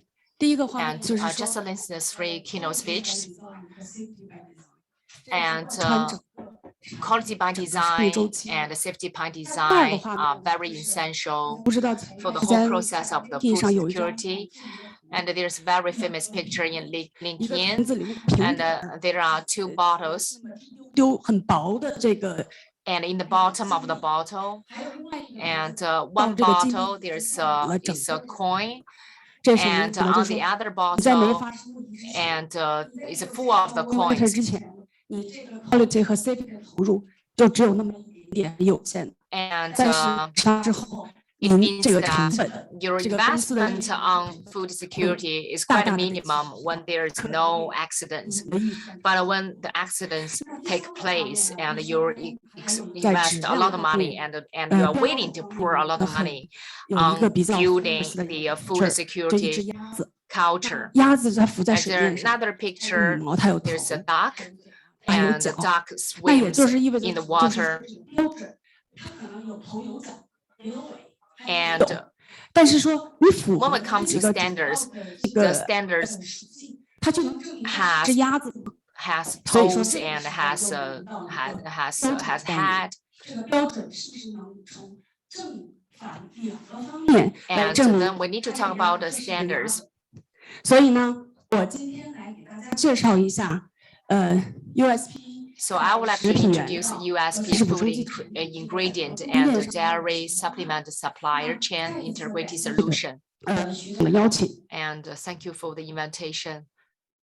那USP 呢，它是具有一个200年历史的这么一个公共标准的设 And 计 we enjoy 200它在 years history 1820年成立， and 它去 established 年 in 相对低调的 1802. 生日 And 使命呢，就是说 last 在 year 有助于 we've 确保 celebrated the 200 years birthday. 这个质量 And 安 we 全和 dedicated 效率 to formulate the standards 一些服务 for food 改 and 善我 for 们全球的状 pharmaceutical 况 companies. 改善我们全球人类的健康状况。 Our objectives to improve the livelihood and 成立 health 的，在上海 of people. 目前为 And 止这个 office 有 our Chinese 20多 office 位， established in Shanghai, 那我们主要在国内的这个 20 employees with 就是 us. 说保 Our 持 main 好的 purpose 国内的各个的 stakeholder 这么一个很紧密的 in 联系 China is to maintain sound relationships with our stakeholders in China. USP 它到底是什么样一个机构呢？ So 昨天有人跟 what 我 is 说 USP like? 是 UPS。No， And 我们 people 是 thought we are USP UPS, United States Pharmacopoeia。那我们 United 做的 States 标 from 准就是说 Copeia. 我们是一个独立的以科学为 And 基础 we 的这 are 么一个 the 指标机构 independent 那 standard 专 formulation 家委员会 organization. 是来自于世界各地 And our 及不 experts 同的 are 方 from 面 the 的这些 different places in the world 完全是一个 volunteer 的这么一个力量 and 来 is 驱动我们这个公共标准的建立。 and we are volunteering 说 to 在 promote 讲 standards. 的话，就是说公共标准它可能是一个保护区域性的一个市场准入或者是一个合规的 And the 那 standards 这么一个工 is 具 about compliance. 话。 And from the 这个标 other 准它涵盖了很多 side, 一些分析科学 the 这种基 standards 础的科学， include the 还有一些 analysis 药品和食品的这个 quality standard， and 还有 quality 一些 standards 信息，比如说 and 有 information collection. 这个基础信息的这么一个主要的这么一个数据的这么一个集合。 And it includes the data collection 从药品到食品， it includes the 具体来说 pharmaceutical 就 drugs, 化学药、生物药，那还有我们的 chemicals 再生补充剂产 and 品之类的这样。 ingredients, 那 supplements. 么，那也就是说，刚才讲了，它一方面它是一个合规的工具，那 So on 另 the 外一 other 个方面 hand 呢， is 提供 compliance. 给大家一个很科学性的 And the second is 大家都可以获得的这么一个参考。 and we provide reference for people, and the reference is highly 这一张 accessible. 这个给大家展示的就是说我们美国药典委员会在新的赛季，就是说2020年到2025年。And this is a council of the experts from 2020 to 2025. You can see they from the different experts like biopharmaceutical, foods, general health, supplements, and food ingredients. On the right hand side, there's like a leaf. And we got 4 experts group for food, including plantation ingredients, herbal medicine, no biomedical,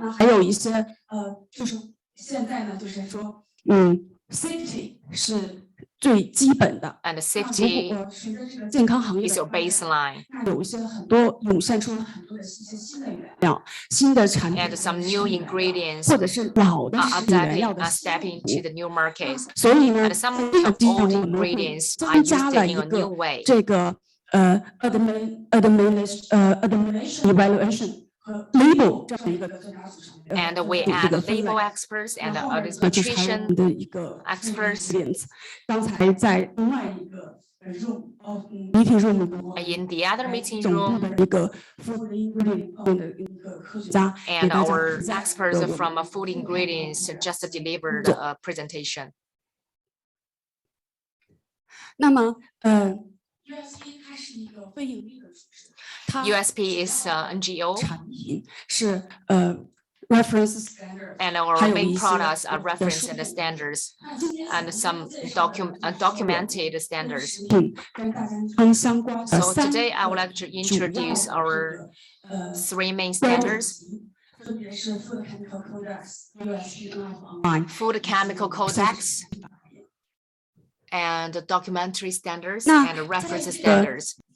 这个 USB 标准之前呢，我们来看一看USB 这个各法典的这个法律基础。 First, let's look at the legal base for USB standards. 在这个美国的纯净食品禁纯净食品药品法案以及联邦食品 And starting from 就是说 1906, 到的 USB Pure Food and Drug Act 增补版定义为 and Federal Food, 那么在 Drug 这个and 1994年这个 Cosmetic Act, 这个食品补充剂健康和教育法案当 and 中呢， also 它规定了 there's another base for the 你声称 Dietary Supplement Health and Education Act 但是 of 被 1994. FDA 发现你没有，它将被视为是错误标识的。 And say if there's some fraud, 那我分别给大家 and they will FDA 看 will 一下 think that you misuse of the logo. 不同的这个法典当中的内容。首先呢，就是 USP NF Online， This 在 is 这个里面 NF Online. 这个食品相关的呢，包括了一些膳食补充 NF 剂各论。各论来讲呢，就是说一个打类比，就像我们GB 当中的某一个产品、某一个原料的这个一个 GB 的标准。 There's some GB standards for a single drug or single chemicals. 说 omega 3 Say omega-3 omega 3酯，或者是 omega 3这个原料的复配。 and the supplements of omega-3.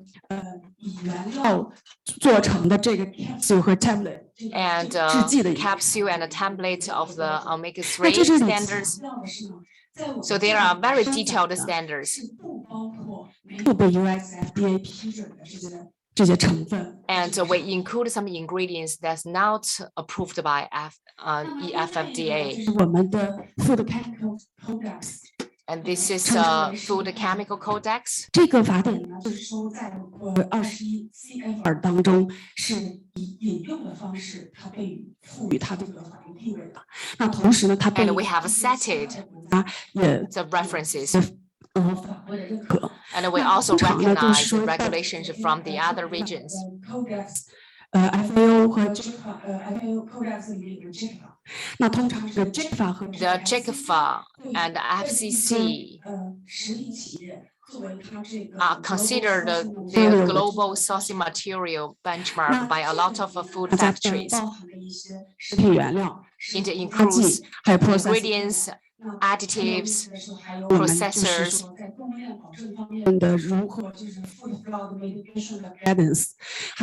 and food fraud guidance, non-target and target guidance.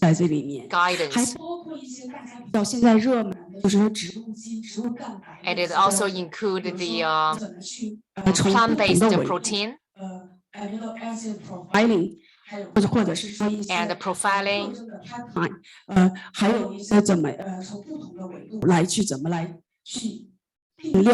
as to how to quantify and qualify the authenticity of the ingredients.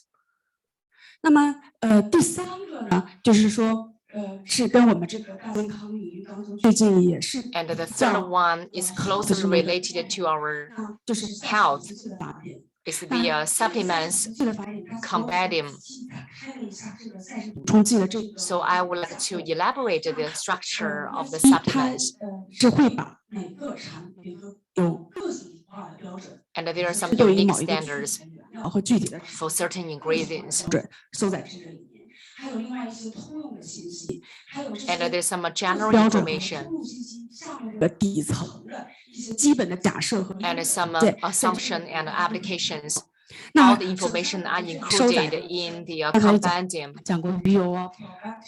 Probiotics and omega-3, and they all have their specific standards. And there are a lot of Sabians. So how to make use of the Sabians? And there's a detailed standard for them.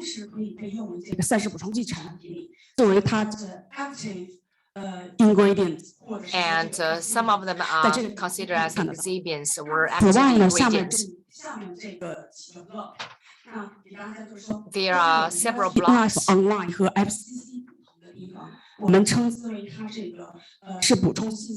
And there are some supplementary information in regards of the safety review. Say the GABA is an old ingredient.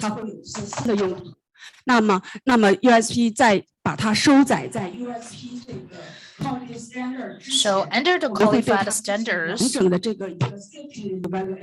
going to do the complete safety evaluation. So how to do the re-evaluation under this framework? It's actually for our botanical export. We were leading in this industry.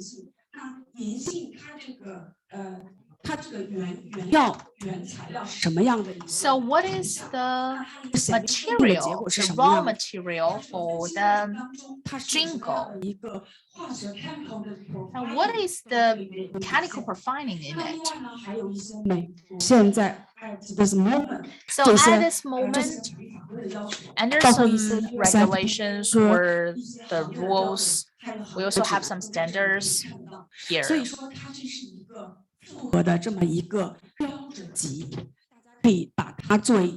this is an integrated column here.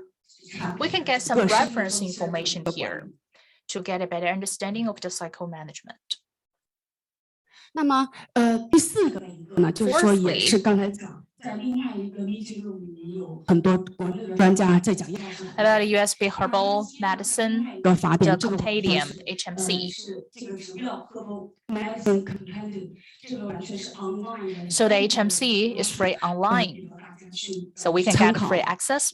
这个里面那就是说一些纯植物 So this includes some pure botanical resources. So in terms of botanical resource in the United States, what is the orientation for it? There are two orientations. Firstly, in the United States, what is the purpose for it? And what is requirement of the FDA? We're gonna accumulate them according to the different requirements and under the framework of medicine. 那么下面给大家举两个 Next, 的例子， I would like to share with you two examples. 在这个植物类 The 方 first is 向的 long 这个 history of botanical quality standards.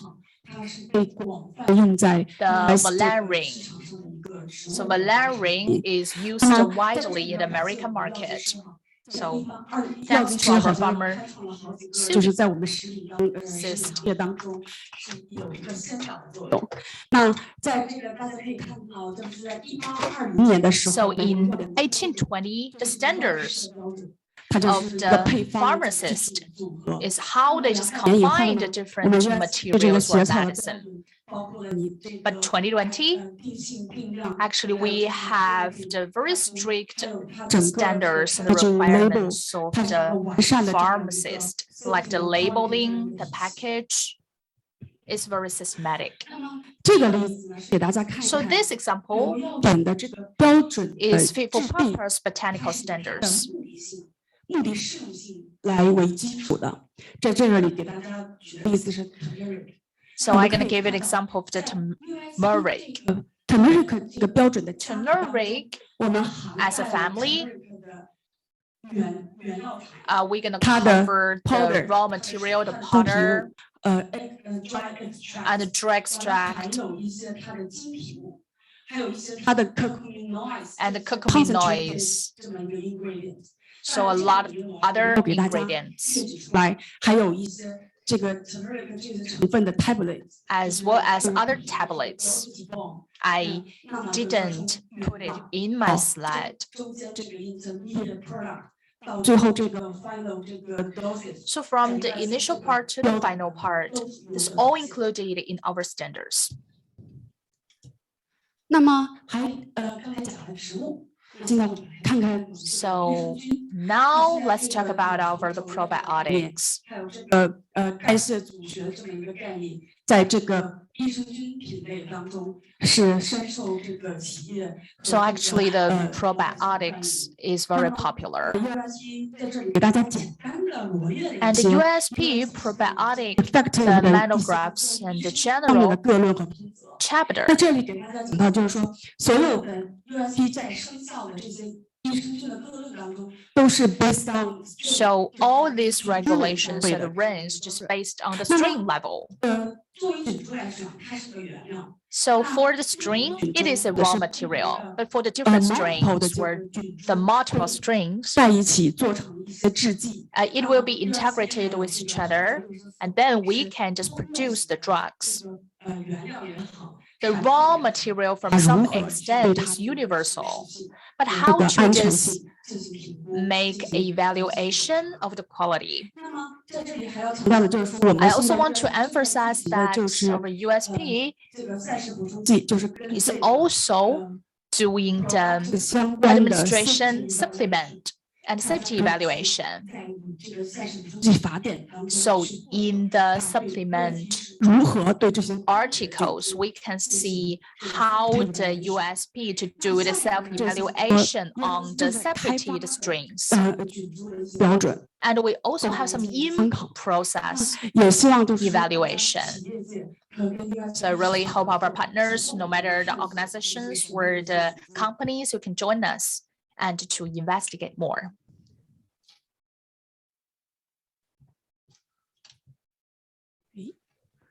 不灵光，帮我翻 the next。 Sorry, it doesn't work. The remote doesn't work. OK， 好，那刚才也提到了，就是说，USP So 的 hereby, 家族它有一些各论。 I also want to talk about monographs. This is a pyramid. So on the top of the pyramid is the monographs. So the 那还有 separated 支撑这些具 ingredients 体产品和 or others. 原料和产品的这些通则。 And under the monographs is the general chapters. In the General middle. 作为这些上面各论和通则的这个基石，所以说整个 USP 这个标 And 准 the 基础是 foundation 一 of the 个 pyramid is the 金字 general 塔的结 notice. 构。 So the whole structure of the USP is like a pyramid.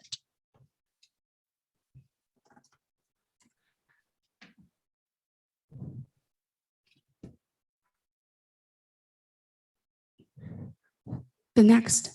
Okay, next page.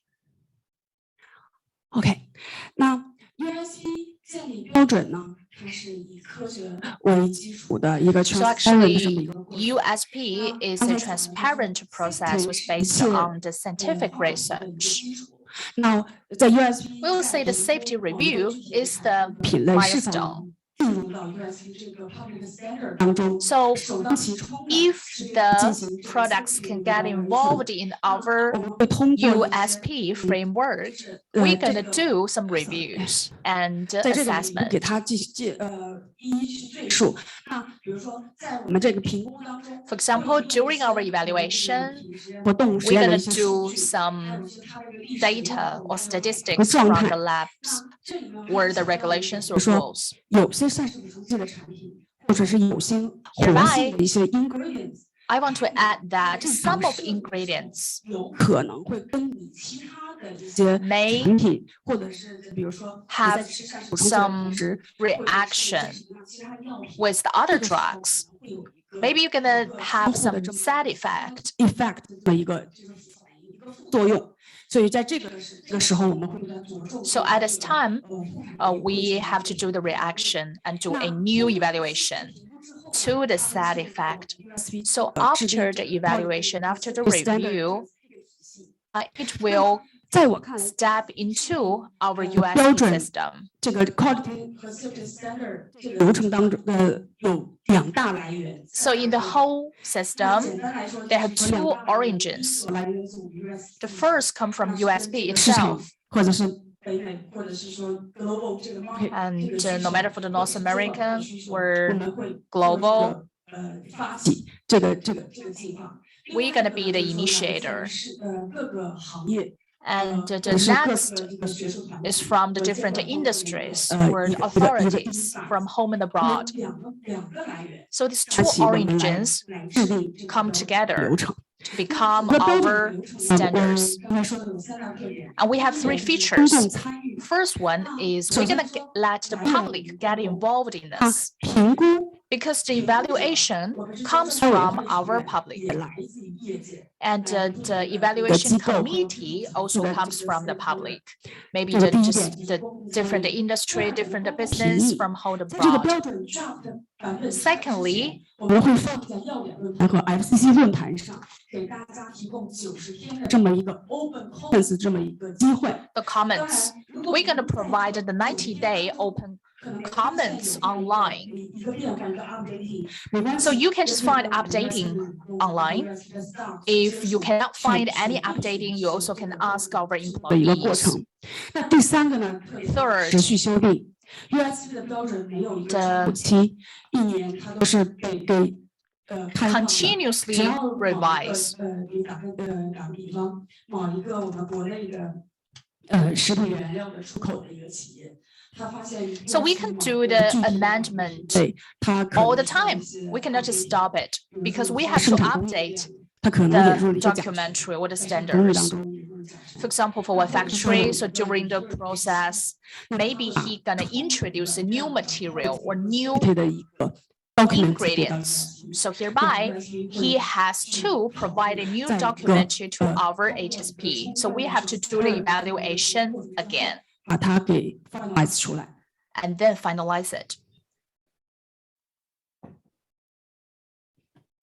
好，那刚才讲的就是说，第一个 USP 保证供应链完整性的这么一个措施，就是通过建立公共的、科学的、质量的标 So 准， why have your products 实 USP 现这个产品 verified 在整个供应链当中整个生命周期 and how to 的 just 一个 making our quality visible? 就是说这个自然性的一个产品认证，大家我相信在座的各位可能会 So 对 I 这个 believe mark that maybe you are very familiar with this mark, 一些零售商 especially for some American retailers, the Walmart, Costco, 还有像我们会员店 or the Sam's. 加上的膳食补充剂产 You 品， can notice that a lot of the supplements on the shelf, 但 there's 是 a 它 round 是在 logo, 2002年的时候 which was launched by 开始的目的呢，就是为了 by 2002 So first, it aims to the B2C. Just let our consumers know how to recognize the trademark. And you can just recognize which supplement brand is good, is qualified. So hereby, we just extend the mindset of the supply chain to the dietary supplement. So maybe 15 years ago, there were some ingredients very popular. But these popular and hot ingredients should be measured and evaluated by our market. And I believe that the food fraud happens. It is very sensitive. So how to ensure the safety of our dietary supplement? How to let them easily to get a quality assessment. So the USP launched the dietary supplement recognition documentary. So the main purpose for the validation is you can virtualize the ingredients, not for the B2B or B2C. So the bottom line is trust. You have to trust what is inside, what is in the book, what is the label, and what's on the label is in the container. And there are some active ingredients involved in it. And some ingredients are also controllable. Functional food functional food is not a correct description. 和功能性食品，就是补充剂类食品食品化，越来越从一个两端。And there's a great combination about the supplements function. And with the food. 用的时候，怎么能够确保在人体正常的吸收 ？So we need to observe how the ingredients can be absorbed by our body and digested by our body. 还会做一些这个，比如说崩解出这样的一些简单的。And we have done some diffusion. 一些质量属性的一个检查。 And to assess the quality of the ingredients. And the good quality is not merely by testing, it's by production. And we need to make sure that the production is compliant with the FDA standards.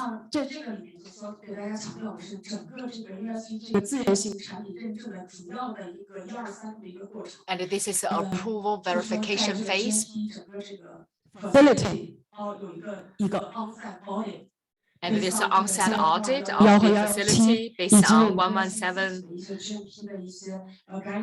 and some guidance by USP. And there's some quality control standards. And to make sure that the quality control and the process control is excellent. And then we'll give them this mark. And then we're going to conduct the long-term monitoring afterwards. 大家可以去在 US 的官网上去找到这些And in our website, you can find the menu, verified products, and the company's list. 那么刚才讲标准是第一大举措。 So standard is a very handy tool. 是 USP 全供应链的大举措。 And the verification is another tool. 计划。 The third tool is training. 在这个 safety culture， 那这个方面 USP 也是有这么一个 education 这么一个 program。 We have the education program in food culture, food security culture, and most of our courses are free.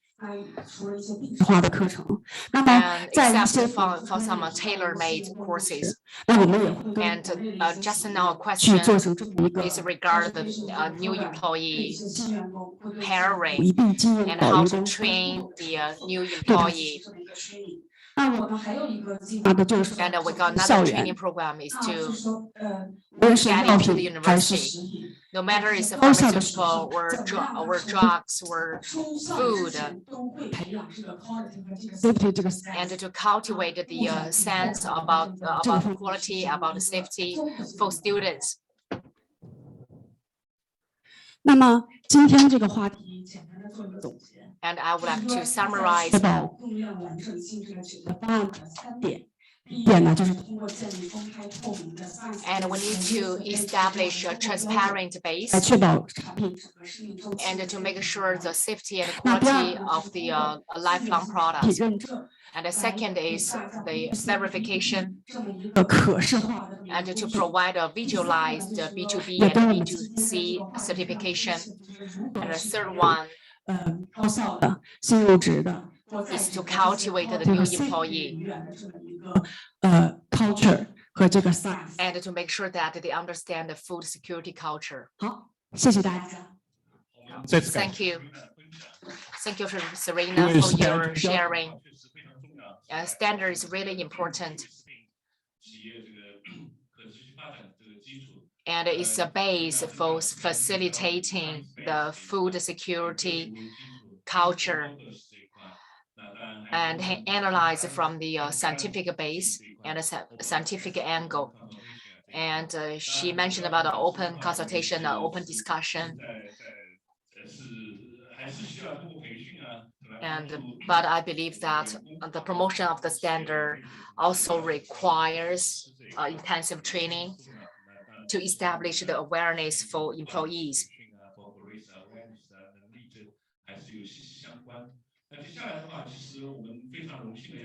Next, I will give the floor to Mr. Yao Hui. Haley is from PAPC Asian Research Center, and she's the director in digitalization transformation. And her topic is how could the systematic food security approach can ensure the innovation for the business? 好的，那接下来我们前面讲了很多食品安全文化、食品安全的东西，我们现在先换一个话题，讲讲研发。I would like to talk about the R&D. 的，所以呢，我想从研发的 I've 角 worked 度 in R&D for 怎么去 decades. 在研发的整个体系当中去系统化的引入这个食 So 品安全的这个 I will talk about how to systematically introduce the food 赞同 security, Fiona 前 food 面讲的 safety 食品安全。仅 culture. 仅是检查出来，也不仅是生产出来，食品安全 And 是 Fiona just mentioned that the high quality product is not only by 产品 testing, 创新。我相信大 it's 家 not 都 only by production, it's by design. 成为这个 So product innovation drive the business growth. 发动机了。那现在已经说，你可以一个产品打天下100年的， And relying on one or two 已经完 products 全不行。我们还能 is 数出 over. 来仅有的几个，像百事可乐、可 Well, 口可乐也是。 Pepsi and Coke, 这种时 and 代 they 完全过 yes 去了。 they used to rely on certain products 产 to 品是 win 说 the 你这 market. 个一个 But right now the market 不变， changes. 千年不变。 It's very difficult 就 for 是 us to do 产 that. 品创新 So we need to innovate 的这个发展的 and to 最 enlarge 主 our 要的一 product 个推动 line. 力。 Innovation drives our business growth. 好像有点慢啊。好的，那接下来跟大家分享一下我们看产品创新有几个 So 数 I 字 would。like to introduce several figures about the innovation. 现在特别是在中国，我们不断地会看到新产品上市。 And in China, the new products emerge in market every day. So how to evaluate their successful rate? And we'll look at the adhesiveness about the products. 一些信息，大家可以猜一下，就是And you can make a guess. 产品还在市 Say 场 if 上， we evaluated the product for 这 18 个成 months, and if the product can exist in the market for 18 months, 在市场上能够成功的，能保持到18个月。 do you know how many products can last for over 18 months? 一个，对，就是10个 So 新 among 品，这个 10是包括 products, only 1 or 2 Nielsen 的 of 数 them can last for 18 months in the 10个 market. So this figure is from Nielsen. 中国的， So how about you can make a guess about the Chinese products? 中国的猜。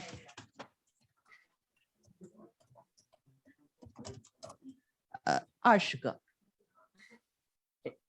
In China, say 20 new products, and 1 or 2 of them can last in the 18个月。 market for 18 months. 其实这个是好事情，对于我们消费者 This is a good sign. 可以尝新， It means that you can try the new products 是个好事情。 and you can try different all various kinds of products, but it's not a good thing for the enterprise because 久的为我们带来经济效益， you 这 need 个是 you have poured a lot of 这个 resources on R&D, and you want to make sure that the product is profitable and it can make money. 我们再来看一下，其实包括这10个或者20个背后， And we talk about 10后 or 面的一些 20. 数字， There 那也 are 就是 some more 说， fingers behind the scene. 我们需要，哪个是 point？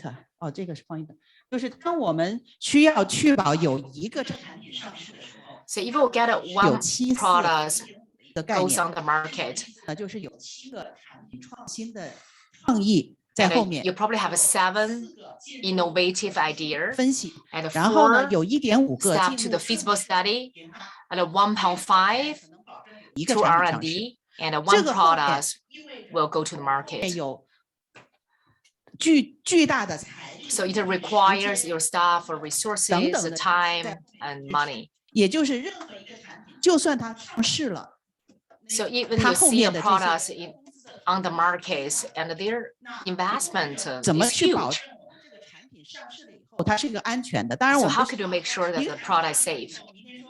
你长霉了，或者说你因为 And we don't make sure that it's safe and that won't lead like a food poisoning or other accidents because the cost is too high. 还有公司的这个信誉问题 And there's some 的 reputation 无可估量 issue. 也就是 And 说 the 呢， harm to your reputation is 研发过程 unestimated. 当中系统性的去 So we need to systematically evaluate the 证我 the 们在 risk 设计过程 about food security.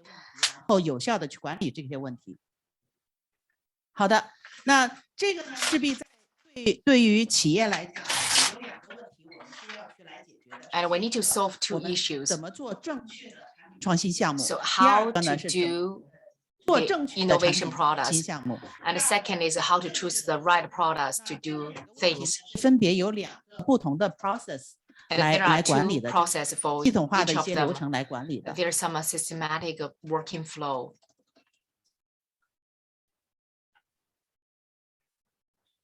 首先第一个呢就是做正确的项目， First is do the right product, 这个 right projects. 创新组合管理，也就是我 The 们 first 确 is 保 right 效的这 combination. 个产品的概念或者可行的产品概念引入到我们正常的新产品开发过程当中去。 And 第二 we 个 want to introduce 是 the 怎么用一 the 个 product 好 development 的这个 philosophy into the 可能好 working 的 flow. 这样就是正确的这个流程去有效的去管理我们在 And we need to 不同的 adopt 阶段 the correct business flow 看到我们同事 to 也过 ask 来 the 这个 right question. 第二个这个图像会比较熟悉哈。 And a lot of people are very familiar with the chart on the right-hand side. 我们食品安全的，包括从风险分析、风险 And study from the risk analysis, risk prevention, and risk management, and landing of the project. 是说这个里头有一个概念，我们通常说是无知者无畏。 And people always say that 对于 people are 是 very 针对 brave 食 if 品 they are 安 not aware about the uncertainties. But in the 我们 food 在这个里 factory, 头呢， the unawareness 几个 can 问 bring about a lot of risks. 引入了一些未知的食品安全领域，就是 And we need to ask ourselves, 这里头包括是有新的原料，是不 is 是 there 有 any 新的 new 加工工艺， ingredients, 有新的配 new 方 processing 新的加工手法 tool, new equipment? 新的原料，我们 So for the new ingredients, 使用新的原料，包括现在 we 市 use 场 the 上也 new 有 ingredients, 有一些新的原料，新的一些原料出来，包括植物基的肉啊， including the plant-based 虫的产 protein 品的提取物啊， and plant-based 我们 meat. 是不是能够就是已经了解了它 And 后 do 面 we 所带来 develop 的这个食品 comprehensive understanding about the new ingredients? And do we 鸡 fully 蛋是我们常 know 规通常用的， the risk? 大家 Take 能 the egg, for example. 食品安全风险是什么吗？ Do you know what is the risk for egg? 对了，对了，而且呢，这个还是蛮严重的，沙门氏菌的污染还是蛮严重的。如果是在这个工厂这个里头，它以前没有用过鸡蛋的， Well, 那 it's 这个 the 时候你需要去问一 salmonella 个问题，就是鸡蛋的 salmonella 安全风险是什么？你怎么 pollution. 去控制？那 So 这 if 在 if you're aware about the salmonella 这个工 virus, 厂里头 so 没有的 how 管 do 理 you 体系 prevent 管 it? 理鸡蛋的是风险的时候，那你 And 有可 how to 能就会 control the risk? 还要做这个方向，就是研发 Because when you aware about the risk and you will make a decision about the strategy of 回 the 到菲亚娜 company. 这个 And 专业领 back 域里头 to 来讲， Fiona's 我是一 presentation 个新的 and 设备， say if you 它 add 是 some new equipments 有能够很容易的清洁，很容易 and 的保养。 is the equipments 中国呢 easily 就是我们 be 中国 maintained, or is it 设备 easy 加 to 工 clean the equipment? 任何一个要生产一个产品，它基本上都能帮你做出来这个功能。但是呢，可能在这 However, 卫生设计的情况下， so from the 今天早上 hygienic design perspective, just as Fiona mentioned in her speech, maybe you can get the equipment on the left-hand side. It has many problems. 去问，就说，哎，这个设备 It's 我有没 really 有其他 hard 的 to 这个 clean totally 可用的 or completely. 设备是除了我能够完成我的产品设计之外， So here you're 而 gonna 且还 ask, 可以去保 do I 证 have a 我们的 plan B? 是没有 Can I 问题的 have。a equipment 第二 that 个问 has 题 a 呢，就是说， better 当我们知道了有一些 hygienic 新的 design 食品安全领域的时候， Next question 要 is, 问我们自己，我们有没有这个相应的有这个资质的人员， can we have the 包括 qualified 外部的。 employees, the talents? 第三个呢是说，在 Thirdly, 的时间里头，我们 in 是不 our 是可 anticipation, 可能把这个吸引的风险， is it possible to control the risks? 这个是在这个正常的我们这个组合新产品的组合管理当中要问的问题 So this is a question we're gonna ask in 的时候， our 那这个时候 products 在 portfolio. So if all the answers are yes, 可以通关的， and 我们 then 可以去 we 往 believe that our products are qualified, and 去 then we can move into the next 去 phase. 继续去研发了。那当我们确定了一个，哎，我还是可以有办法去有效去管理的， So we identify 当它引入到这 a 个正常 product 的我们所说的这个产品的研发过程当中， and it's get involved in the R&D process. It has several key 他说 points. 他每一个，哎，我没摁它，它怎么自己跑了？好吧，那我不摁了。 Sorry, the remote doesn't work. 在每一个观察点里头， So 我 in 们会分 each 产 turning 品创 point, 意阶段、可行性 we're 调 gonna 查阶段、 have 阶 the 段、商业化阶段。 innovation 这个里头呢，我 and 先跟大家分享 development 就是在每一个阶段作为 and the 公司的管 feasibility 理层，他 and 做 go 决定。 public.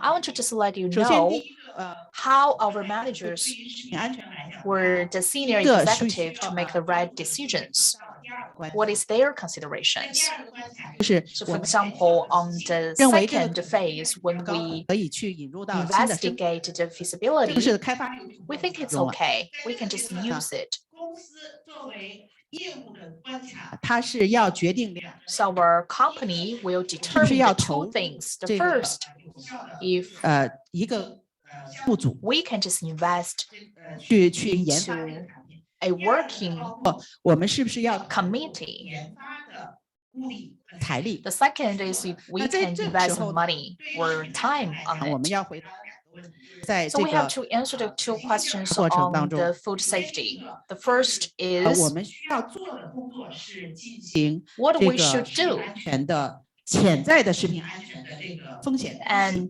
we need to do some potential risk analysis and the feasible analysis. 去 So 确 during 认 the 一定要 R&D 开发的这 process, 个 we have 高 to 风险的 ensure the high risk mitigation 力和时间。 and all the things we need in this process, including the talents, the equipment, the money, the time, the energy, and etc. 那 So I still want to use the egg as an 只要去 example. If we use the egg, 在 you have to consider the risk 呢 of 就 the 真正去 salmonella, 研发和管理鸡蛋的这个 and we have to 这个有效 research 法。这个方法 the good way to avoid the salmonella. 好的好的，谢谢。 Thank you. 那这个时候呢 So at this moment, 首先第一个你可以说好，我不用这个壳蛋，我可以用冰鲜蛋。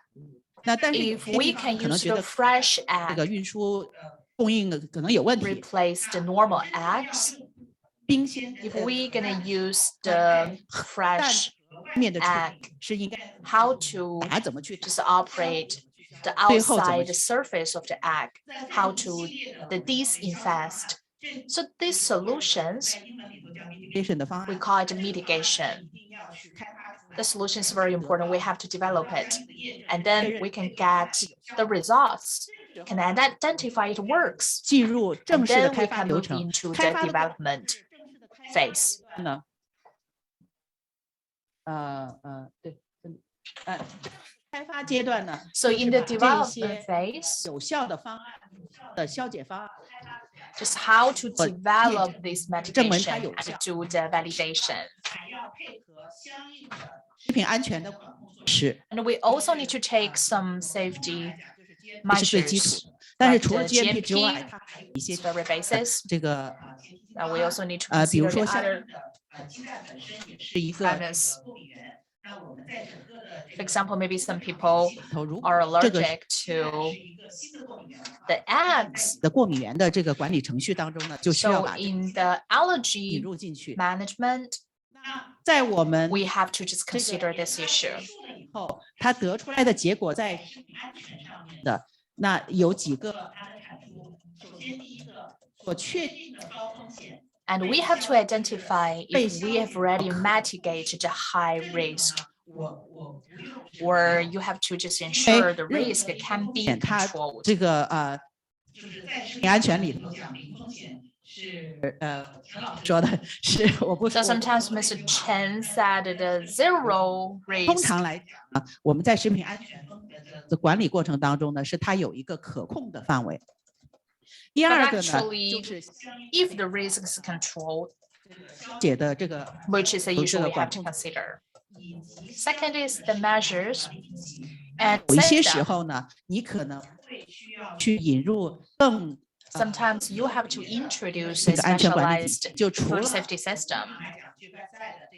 这些 Apart from the GFSI 标准 FS 2.2啊，或者 and 你要 IFS, 定，就是你可能是需要利用这样的一些标准， you have to 是 utilize these standards 是一些特殊的，比如说 or some very special requirements like the ASB. 呢，在我们 So 开 under 发阶 such circumstance, when we finish our development phase, 作为业务单位，它是 as the business unit, you can 生产的钱去开始生产， determine if I 买 can 原料 invest money on it, like to buy the raw material to build a 所以呢， factory. 在对于食品安全的高 And 风 then 一 you 些 can 内 get a 容， better understanding if the investment is worth for it or not.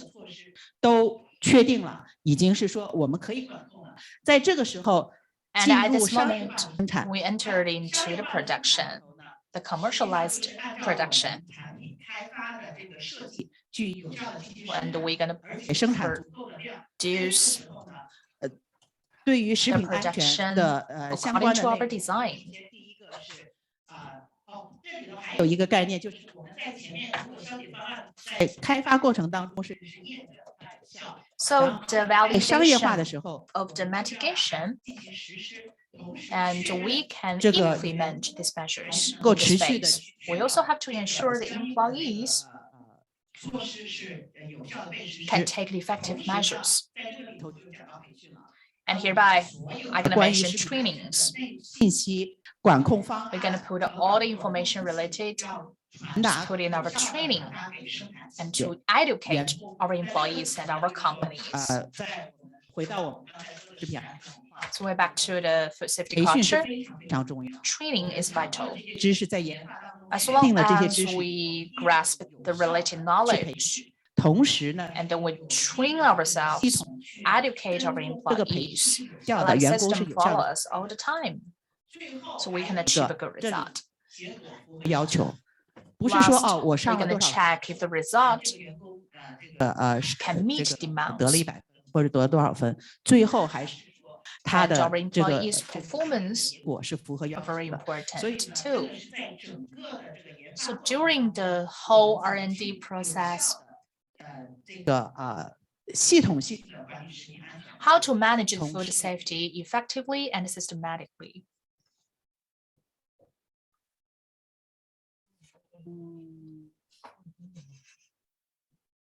可能还是系统比较慢吧。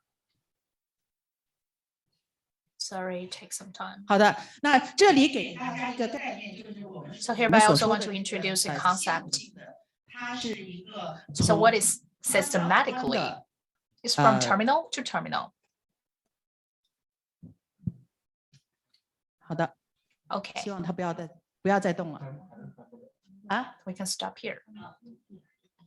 那这个呢，就是这里头有一个公式，当然 So there's a formula, and this formula can 哎呦，看见了 represent 多 a 记不住 concept, 它是包括几个方 and 面的内 it 容， contains several elements. 到端的这个体 So 系。 just as said, it's a concept from terminal to 首先 terminal. 第一个 There's 因素 several 的考虑就是 considerations.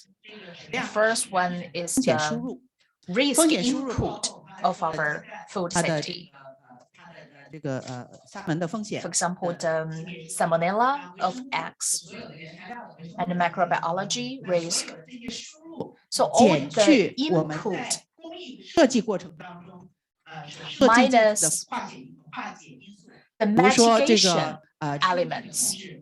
For example, how to control this 有一些 bacteria. 这个工艺是需要去设计这个热加工的，那 And 热加工 the 需要 hot processing, log 的 mitigation, 这个水平，它减去就是我们 and 的 to 输入 reduce the 5 log 在 unit. 工艺当中设计的主动设计的这个化解因素，同时呢要加上 And plus 2 things. 这个风险，它在生产过程当中和销售过程当中，它有可能增长的因素，比如 The 说 first 我们 element is 基础污染，基础污 increasing 染呢，我们多 risk. 数的在生产过 For 程当中 example, the metal contaminant 那在 unit. 它在过程当中呢，它就有一定的这个 So in the process, 上升的一个因素。 maybe there is a rising element of the risk. 还有一个因素是交叉 Another element is the cross contamination, 这个管理， which 它 is 就有一 also 个 to check the 交叉这个接触的一个 allergic 风险 source. 所有的这些因素加起来， So the 4因为我们最后 elements 最终的最后的食品安全这个目标，这个是一 have 个 to lower than our final results. 在每一个阶段去考虑这4个因素， And we have to consider the 4 elements all the time. 去确保我们最后的这个 And then we 安全 can 的 just 目 ensure 标 the 能 goal 够 of 达 our 到的 food。safety. 那通常来讲呢，这个 So generally speaking, 知道所有的 we 阶 should 段 do 中 it 它会很 systematically. 多的这个环节 As we know, we have 所以我 the 们需要 tremendous 采用一个系统化的一些工具。那这个 measures or steps. 这个食品行业 So in 多 the 数会 food industry, most of 大家能 them 够 are 很 widely used. 去认出来 HACCP For example, 工 the 具，包括这个公账数，这个 fault trade full trade analysis and 常来讲 HACCP 这个 and 研发过程 FMEA. 会用这 Maybe you are very familiar with this 潜在 concept. 风险，因为发你这个 And 东 we 西还 also 不存 need to 在， consider the potential 看到 risks 潜在的风险是什么，然后怎么去管理的。 and how to manage these risks. 这个给大家一个简单的一个这个概念性的这个整个研发过程当中呢，就是一个风险的定义、化解、 So 验证和 hereby 控制。 actually we can say那 it. 你 Development 在 of a product is a process 当中呢 of the risk definition, the risk mitigation, and the risk assessment and the risk control. So there let's look at red 控 triangle, 降低的。 the 那在整 red 个 rectangle on the 我们 slide. 需要把这个定义的 How 风 to 险采 define 用有 our risks. You need to take some effective measures to control it and then just validate it. 到右边的那张 And in our final phase, 上，我去确定 we can ensure 产品 the 整 risks 个 of 工 the 艺 products, 相对比较完整、比较完善的，我可以放到市场上。 and we can just put it in our 看到为什么 market. 是个绿的？ Why we cannot use the green color? The green is the ideal color, but 以及市场机 actually 会。 we also have to consider the other elements, the other cost. So we cannot completely achieve the result in the green 这 color. 个你不但 We 会 all 有新 know the food safety is dynamic 这个前两也是 and is undergoing changes. 还能去 For example, Danone several days ago organized a future. 就算你的产品完全这个是绿色的、安全的， For 但是呢， example, your products is green, is 是会有 environmentally 引入一 friendly, but you 些 also 风险， have to 所以 consider 在 other 最 risks 后的阶 like 段 the environmental risks. So in the final stage, 可以做到有效控制的 if we can control these risks, 就转化成 we 为 can transfer all the things 成品标准以 into 及 the raw material standards, the control standards, 交付给 equipment 生 standards, and our final product standards. 我们在原材料标准，在原 So under this framework of standards, 这个安全指标 and we can 供应商的 get a new system 生产过程当 for 中 our manufacturers.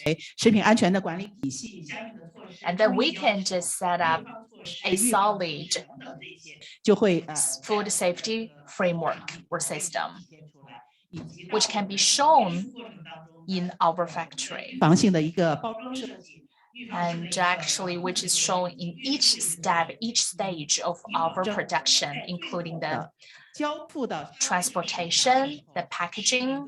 安全的。 So when our consumers received these products, they are really safe, very environmentally friendly. 那拿研发的这个我们常会用的词语来讲，就是说 So we also use a word 的宝宝 healthy baby. 宝宝在市 We 场 hope our products is like the healthy baby and can grow really fast, very healthily, can also bring some benefits to our company. 时间跟大家来分享，就是在研发过程当中怎么体系化的、系统化的去引入这个食品安全的问题和 So how to systematically introduce food safety issue? 发展的发动机。那 Innovation is the driving force 新产品的研发过程当中 for the business growth, 要敬畏无知， and we need to respect the 风 uncertainty 险，在 and to respect the unknown, 在多对的事情问对的问题。 and we need to ask the right question in the right time. 那我们需要采 And the scientific evaluation is very crucial, 去为我们的产品的产品创新 and the systematic management ensure the safe journey for innovation. Thank you, Heidi, and thank you for your thought. The systematic approach in Pepsi food.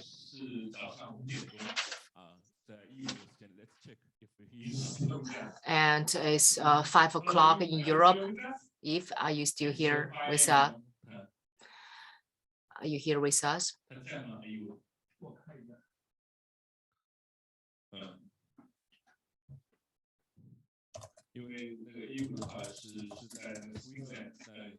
And Eve locates in Switzerland, and there is 6 or 7 hours differences between China.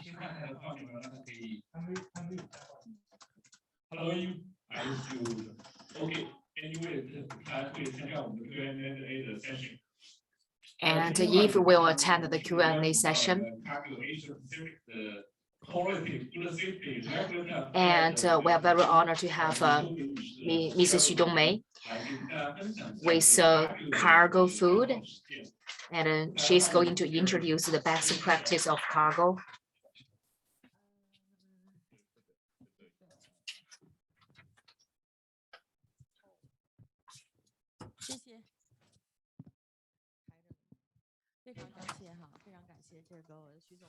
Thank you for inviting me.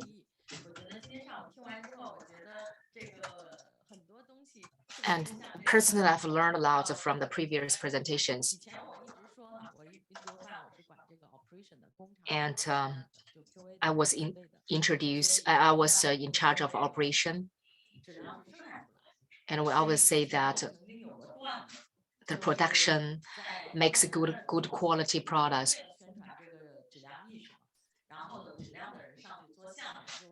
And in Chinese New Year, and our staff in our festival and ask who is the mother of the production control, and they say it's me. And they say that the production is very important to ensure the high quality product. I think there's something wrong with the remote. It keeps skipping slides. 对的，今天我前面听了 Heidi 啊、Fiona 他们讲的更多的是这个食品安全是 design 出来的，对吧？ And Heidi and Fiona, they talk about that the quality is from design. And I would like to approach this issue from production, from factory.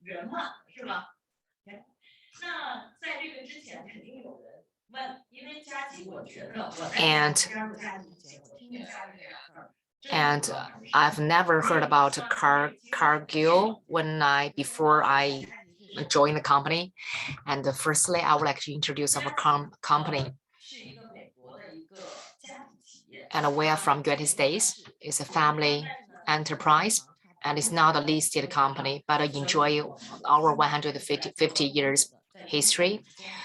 And we have established our footprint in China for over 50 years. And this week is a Zero Harm Week. And it includes 3 aspects. The first, planning, production, the people, and we call it a triple P. So it's quite relevant for me to talk about the food safety today. And we mainly focus on 4 parts: agriculture, food, animal health, and financial and industry.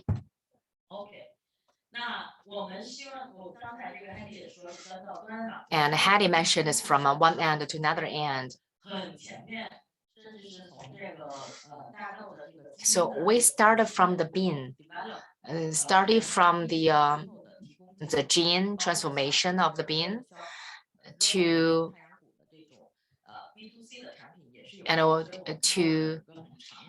the whole supply chain. We basically covered each dot of it. We have over 10,000 employees in China, over 40 operation points. Most of them are factories.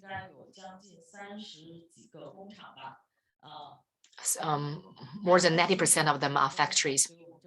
So this year marks the 50 years birthday anniversary for us. And this is our business deployment in China. And I'm not going into each of it. Our biggest parts is agriculture supply and oil. And we mainly produce the food oil. And another part is protein, chicken. And we have a big factory in Chuzhou with over 1,000 employees. And starch, beauty, bio industry, And the bioindustry is a prospering industry. So how to convert the bean oil to the industrial oil. And we also do some shipping and offshore business.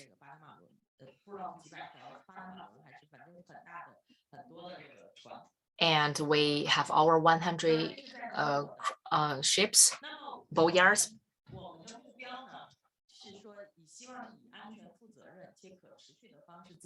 And we would like to nourish the world in a safe, responsible, and a sustainable way.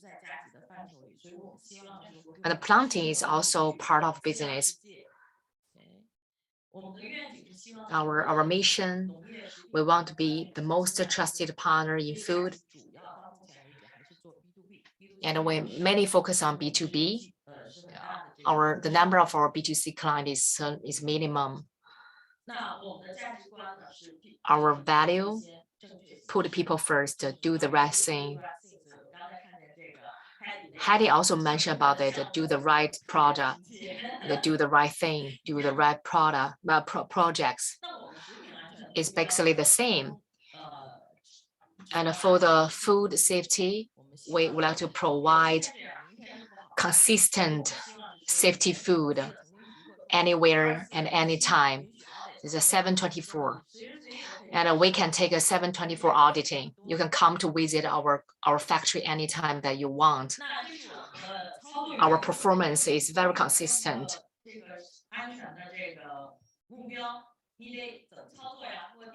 So when you got standards and a regulation, how to land it?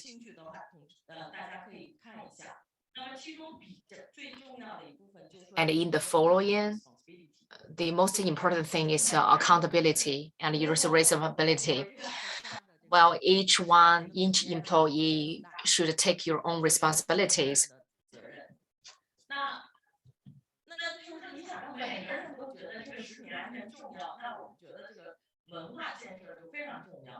And the culture establishment is very important.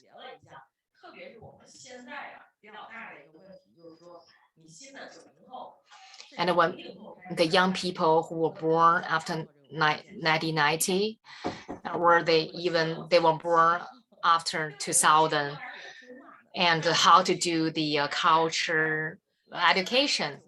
And I was born in 1970, and you know, we will do what a teacher told us to do. But for the young people, they are well self-centered and they have very big ego. Sometimes it's very difficult to manage. And for our leadership, our management, and we get involved by ourselves. And we always plan ahead and to provide a tailor-made training program for the young people. And we believe that when people who were born after year 2000, they will impose more challenges for us. And only lecturing is not enough, and lecturing does not work. And some people think that the culture building is a responsibility about the quality department. But I want to say that each department should take their own responsibility.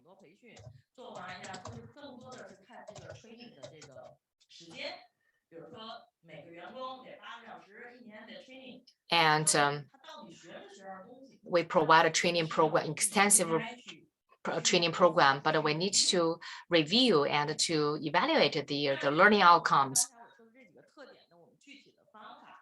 So the specific approaches, the first one is training. Training is a common practice. And we have done some exploration, and we design different layers for training. In the past, we did not differentiate the training targets. I would like to raise an example. in the past when we talk about HASA, and we put everything in the PPT, in the slide. But now for the operator, we just teach the very simple things. You just need to know it's a tool. It's a tool for food safety. And I will tell you the method to mitigate the risk. And I will skip the philosophy and I will skip the classification of the risk. Because for the frontier workers, they are not interested in it.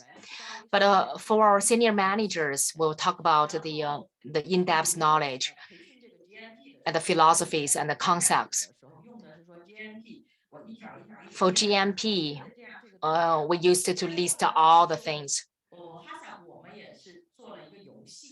And then we design the training part with games, and we'll take them to make cakes because people can understand the process of making a cake. So what is the key for making a cake? You need to have a right temperature to bake it. And so they can understand it clearly.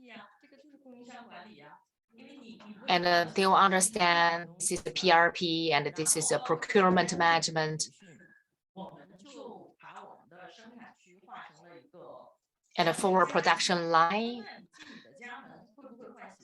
we divide them into different zones. Like before you step to the bedroom, you need to change your shoes. It's the same with the food factory. You need to change your shoes and you need to disinfect your shoes before stepping into the factory, so they can understand it with the real examples and the cases. So we program them into the WeChat account and a WeChat program, and you can answer the question and answer the questionnaire, and we will reward you with a point, and with the points you can buy things from our website. And we'll hire some lecturers from the different departments, and we'll plan the training resources and training material and rehearse beforehand. And the second is the internal communication.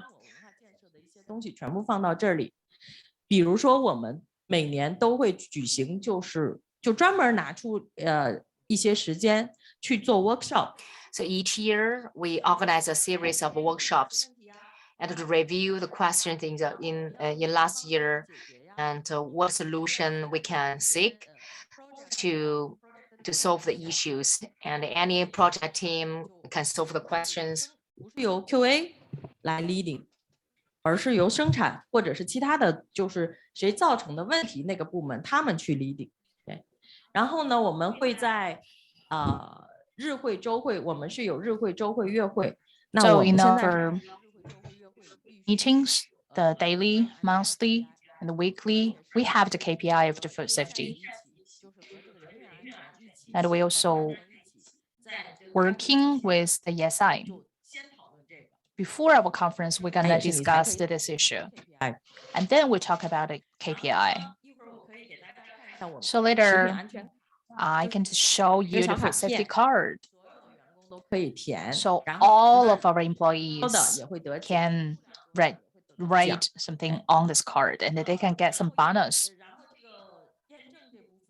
So from the validation perspective,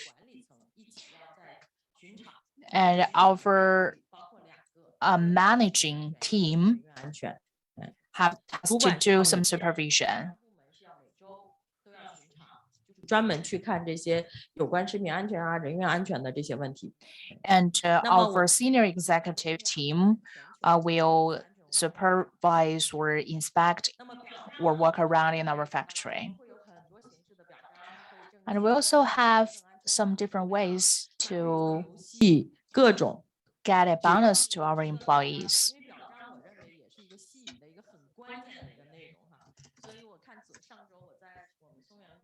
And we're gonna give our employees some honors. And we're going to prepare some gifts for our banners and to let them know the importance of the food safety issues. And we never forget it that all of our employees going to receive the specialized training. And there's another group of people also very important. And what they do also get involved in our scope, including our clients. We are doing the business from B2B, so the negotiation with the clients can give us a new aspiration. For example, we just discussed with the Coke and McDonald's. Okay. And we had some meetings with them to exchange our ideas. And next, let's talk about our Food Safety Week. I prepared a short video clip, but unfortunately, I can't play it right now. And this Food Safety Week is organized globally. It's not just for China. Sorry, my slide stacks.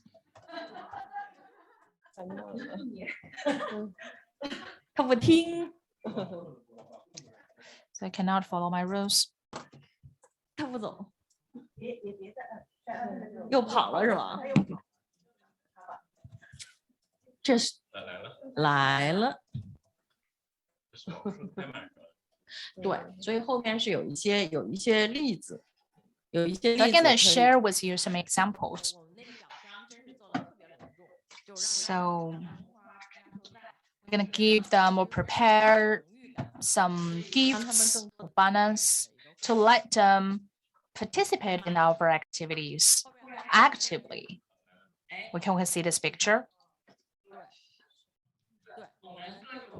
We're going to use different way to honor our distinguished employees,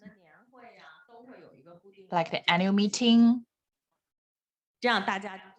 So in this way, we can encourage our employees. They're going to feel the sense of honor. So we really want to just let all of them just take part in the activities. So next slide shows that we also have some food safety workshop. And we also hope we can get some suggestions from our consumers or our clients. And we want to get some input or feedback from the clients. Sorry, the slide stuck again. So this year's Safety Week, and I'm going to use my profile and as the image. And I also just add an image of the superhero and at the front of the door, and I just tell others, superhero, please stay here. So this is the safety card.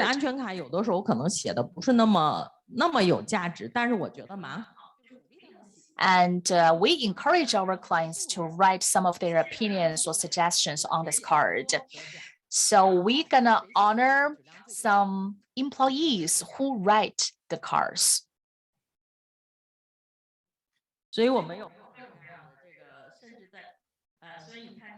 So this slide shows that our Food Safety Week as well. We hope we can use some interesting ways and to encourage them. We have different teams.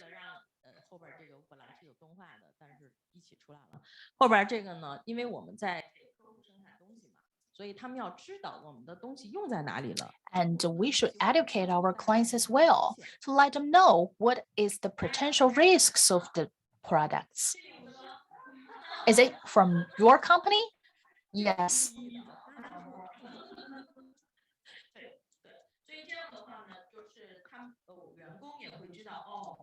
So in this way, all employees can get a better understanding of our products. 时候，诶，他突然就觉得，哎，我们是在给这个生产的，我也要喝的，那么他的可能想法就会不一 And 样。 they're gonna have the sense of responsibility. 下面是哪一张？又不出来了。对，所以 Let's move to next slide. 总体上来说，我觉得文化建设一个很重要，这个 So I 大家 think a 我觉得 very 没有 important part of 没 the 有什么 culture 质疑的哈。但是说怎么样落地，实际 is 上文 how 化 to 建设落地 implement it. It is not easy at all. So 说少 sometimes 了 if you talk too much, the 但是我们也 employees 会 may think you just 册 want 子 to educate us. And we 去年我们就做 have 了 done a lot of brochures. 和虫害的防治手册。 This is about the pest control. And we distribute these brochures, can let our consumers or 他们把 our employees know our products. 政策贴到厕所里。 And some of my colleagues even just paste the instruction of the food safety on the wall of the toilet. 否则你乌鸦鸦 Because they think when the 没人 people 看嘛 are in 这 the 也不妨是一个好主意，对 restroom and they can 对 just 对吧？就知 more 道了。对 focused. 对对。但是我觉得这个小册子，我们去年做 So 了 these brochures we did last year 虫害衣物，还有一个是关于 GMP 的。 are two 多的就是 categories. 表达 First 说 one is 说 about the pest control. 你老说 And 没 we 用，所以给 attached 一个比较 some 而且 very 是 interesting images or pictures 比较可 on the 爱的， brochure. 可以吸引这现 very 在的年 cute 轻人的一些图案。 And very attractive 这些是 to the youngsters. 在实际过程里面做的一些案例， So 跟大 did 家 some 分享一 case 下， study 仅供 I'd 参 like to share with you for your reference.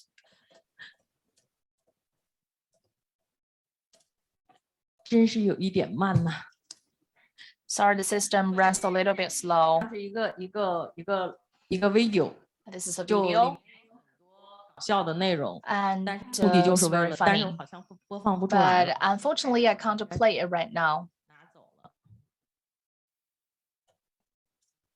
所以我们也会做很多这样小视频，放到 So we've made a lot of very funny and interesting videos on our app.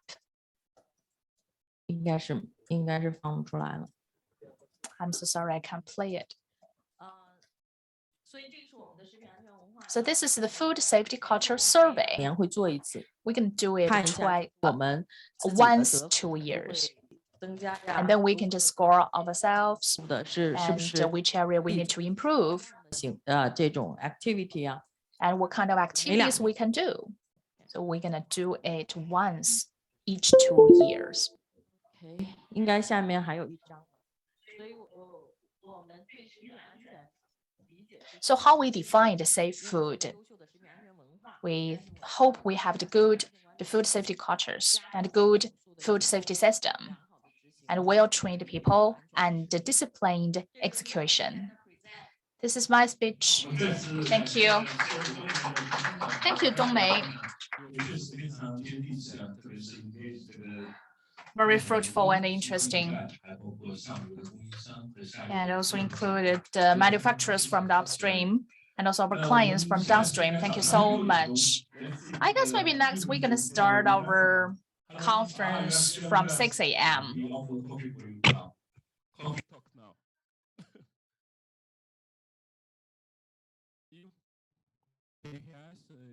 If you have any comments to share, before the last presentation from the Bright Dairy. Hi, Eve, could you hear me clearly? I'm afraid you have to unmute yourself. Yeah, can you hear me now?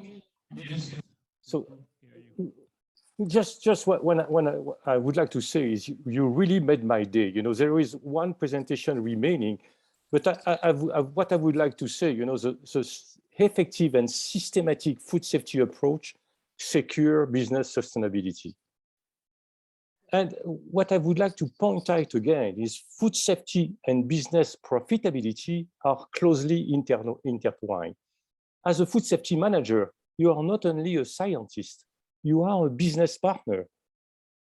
Because, food safety is a prerequisite. It's a prerequisite program. And continuous improvement must be our day-to-day struggle.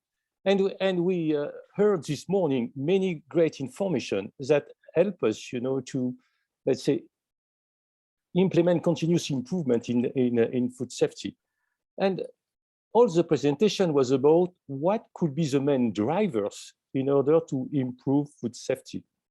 The first one, and we already talked about that, is collaboration. Collaboration is important. Alone, we can do so little. Together, we can do so much.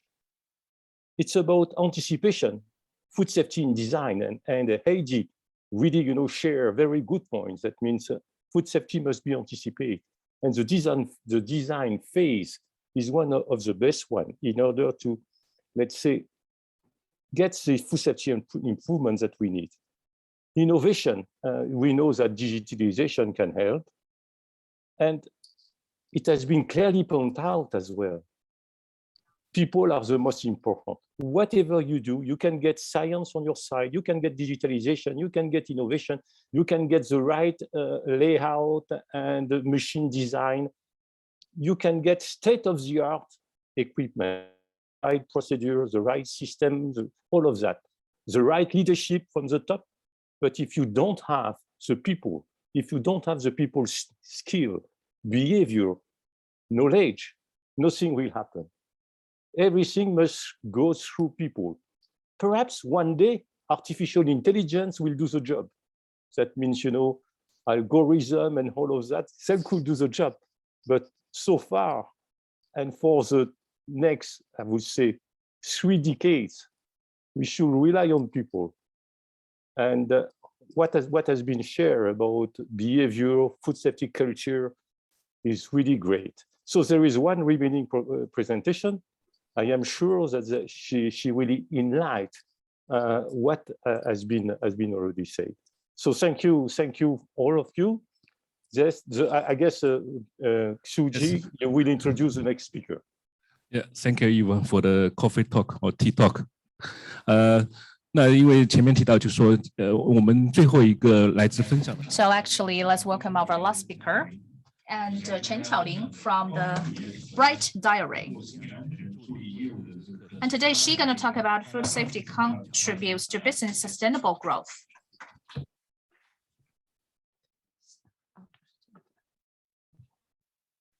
非常感谢徐觉总的一个邀请。那么非常荣。Thank you, Mr. Xu's introduction. It's my pleasure to be here to introduce to you the food safety contribution to the sustainable development. And Bright Dairy is a local company.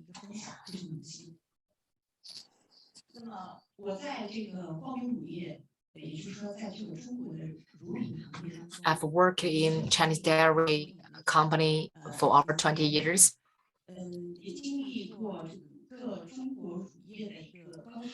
And I've experienced the rapid development and the rapid change in this industry. Some of the transformation are quite painful.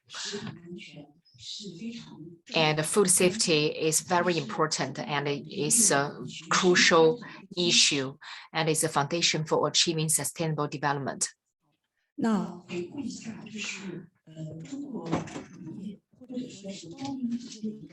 And I would like to review the development of a Bright Dairy. And in the old China, the milk is a very rare food and is not accessible by Chinese people. And but now the dairy products has been put on the table of each household. And starting from 1998, and the dairy industry has experienced fast development.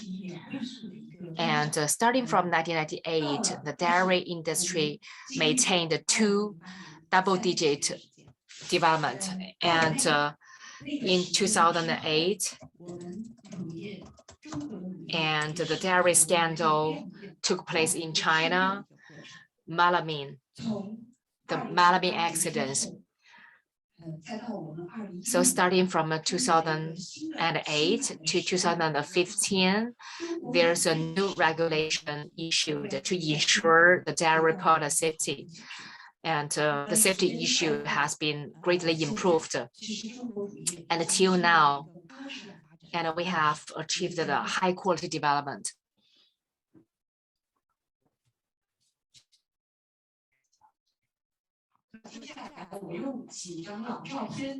Some of them are old pictures to bring you back to the starting stage of Bright Dairy, and it can be dated back to 1911, and it was established in 1911 by British people, and they brought 2 cows from UK, and so this is the earliest dairy company in China. And in 1955, we transformed it to China Dairy product.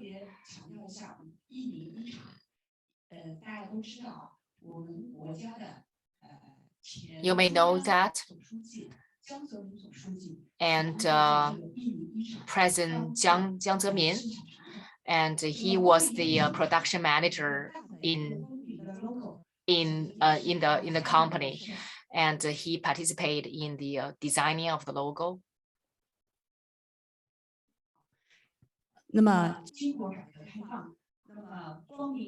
And in the reform and opening up stage, and we have established a JV company, which is Bright Dairy.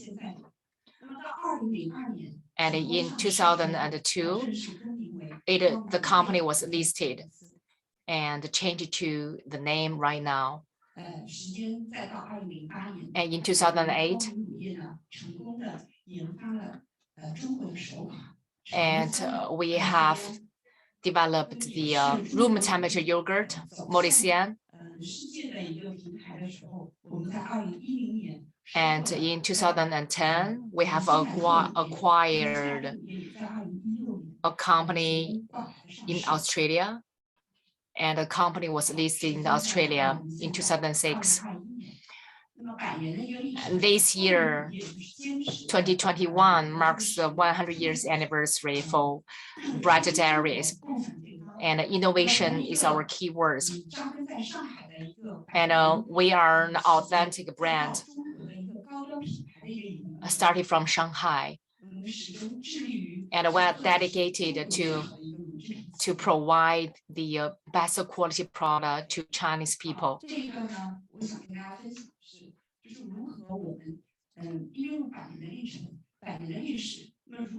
We enjoy 100 years history.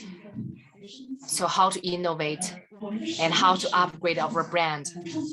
Our mission is innovation, and our mission to let more people to taste our product and have a healthy body. And creativity and innovation are our driving force. And the quality facilitate our developments and to build our quality culture.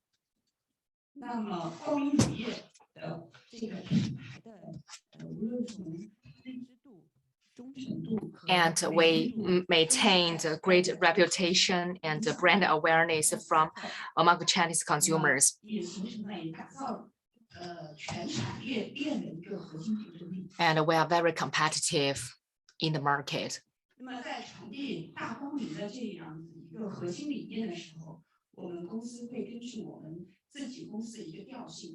And we choose the media to collaborate with. We collaborate with the CCTV1 to tell the Chinese story, to promote the Chinese spirit and the Chinese wisdoms.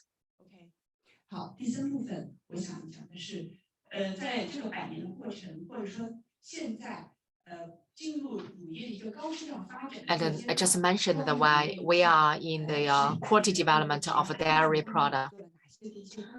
So what we have done in the past 20 years, starting from 2001, and we promote the excellency KPI.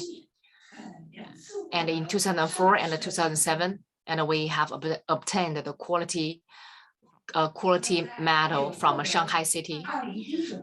And in 2019, we also obtained the global excellency prize from the worldwide.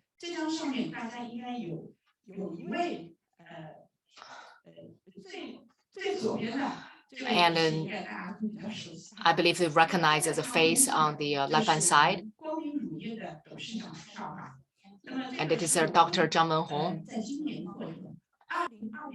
And the people who stand next to him.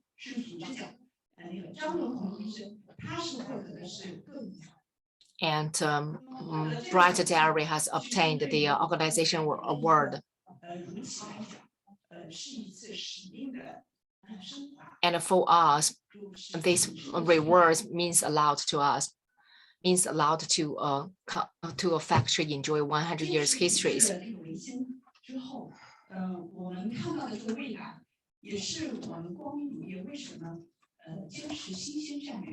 And freshness is our key word.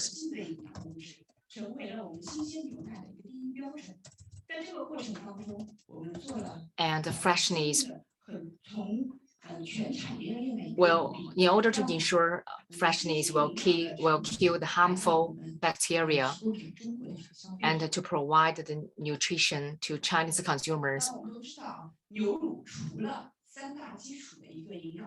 And for dairies, and it include the protein and immune protein and a lot of active ingredients and active enzymes. And there are over 1,000 active enzymes, and we just develop our understanding for a certain type of them.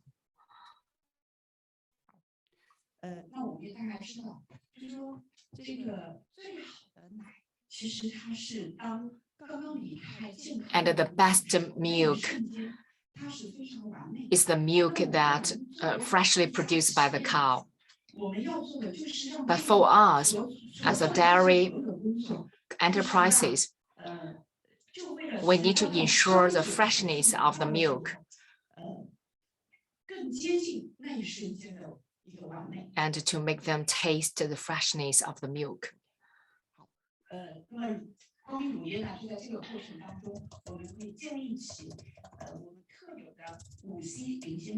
And we have established the 5C standard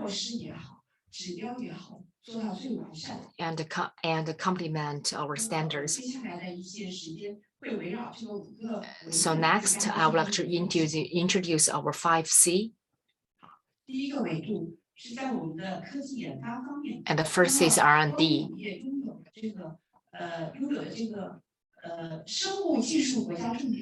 And we enjoy a national lab, a key national lab. And we are the only dairy enterprise that has the national lab. And we review the performance of the lab every 3 years.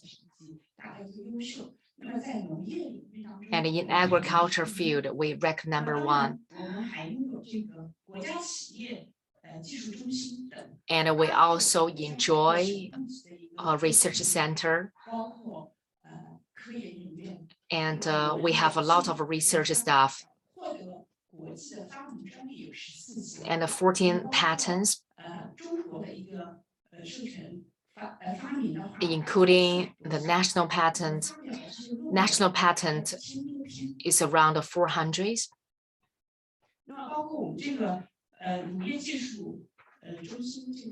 The dairy center.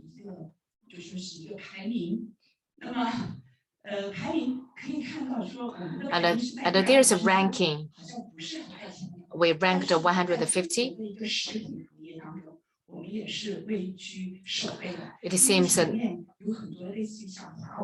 And because we compared with the IT company like Huawei,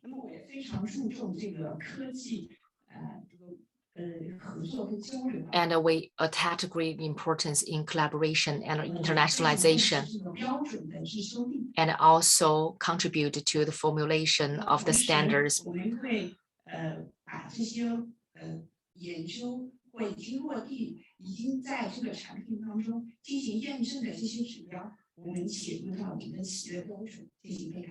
And we have written the standards in the company standards.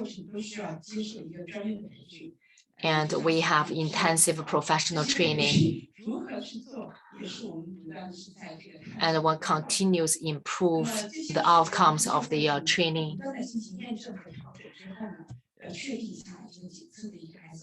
And we verified and validated the SOP, which improved the professionalism of the staff.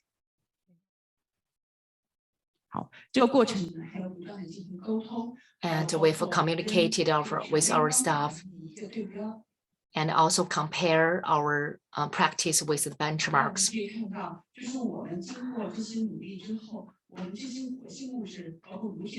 And this is the performance of the active items. And you can see that all the active ingredients are increasing.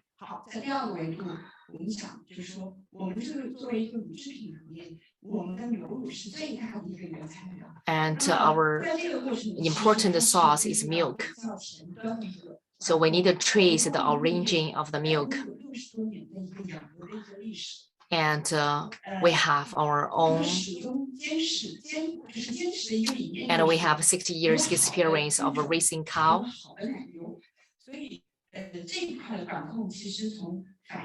Because the high quality of the cow can ensure the high quality of the milk.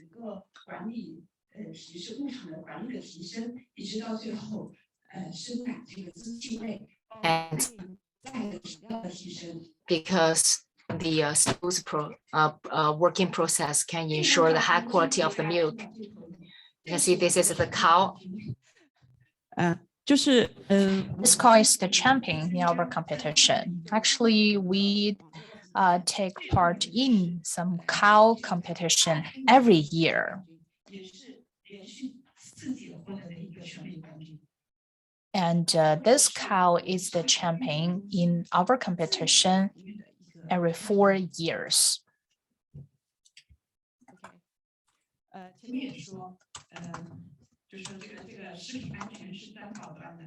So we also talk about the food safety is from terminal to terminal.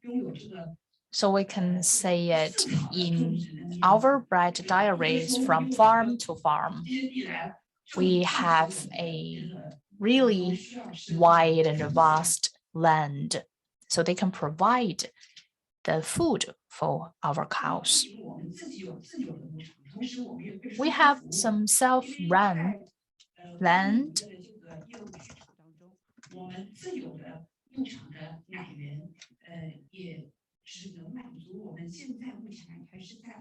And actually, our self-run ranch can meet our 35% demands. And we also have some partners. So how to manage our partners' ranches? We have a technological input to manage them well. So through this quality milk source management, we have our own standards. For example, we have the grade A, and this is our best grade. For example, the number of the cells and the number of our bacteria. Third dimension is the world-class manufacturing. Actually, same with Sherry's speech.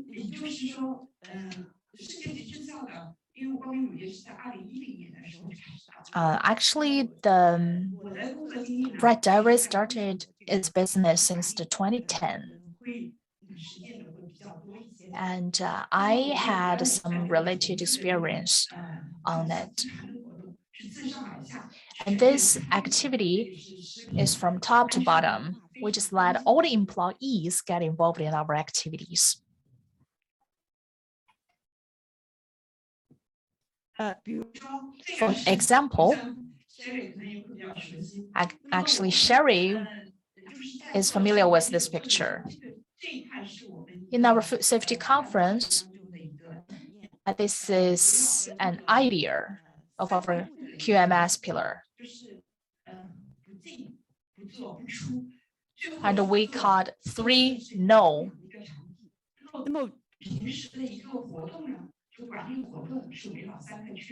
And we have 3 circles as well. Management circle, improvement circle, and the population management circle. We also have some tools. For example, the HACCP. And this is very necessary. This is a map.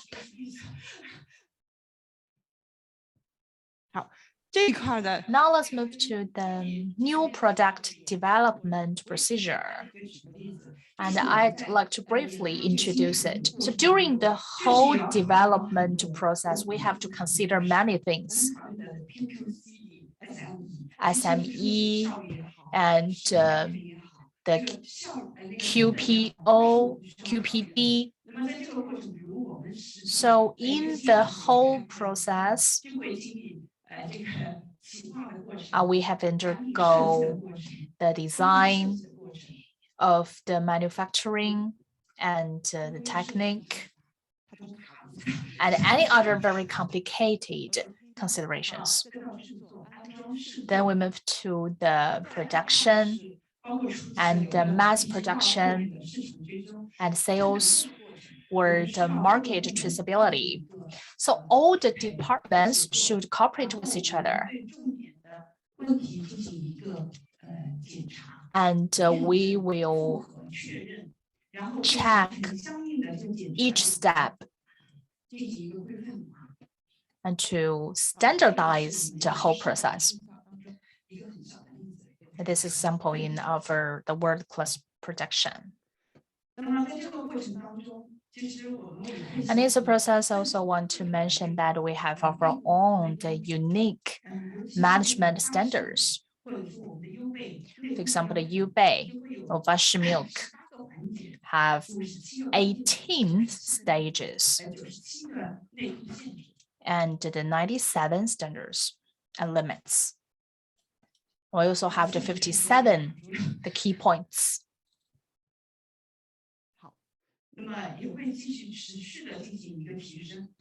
And we will improve ourselves continually.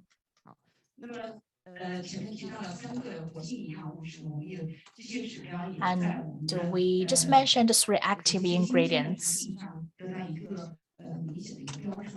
And they're all included in our new products. Not just for our Bright Diary, as well as the other diaries. They can let our consumers get a better understanding of the ingredients. So during this whole process, our products and the service can be identified and recognized by Shanghai. The 4th dimension is a 5-star cold chain logistics. Because we are the dairy industry, so we have a very high demand of the cold chain logistics.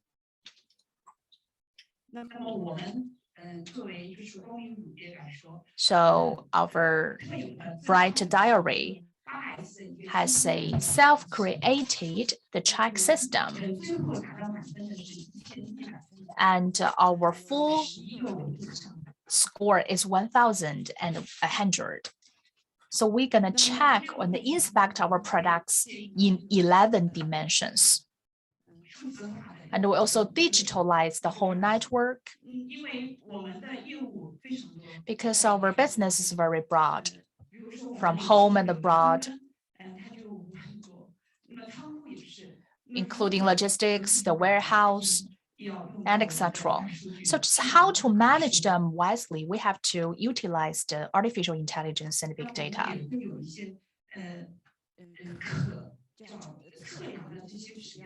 And we also have some measurable traceability. We have to identify the good from the wrong, the good from the bad. And we have our own index, temperature index, the transportation index, and etc. So for bread diary and rooted in the Shanghai of China, I think for many locals, they have the very unforgettable memory of the milk delivery service, maybe 20 years ago. So we can order the milk anytime.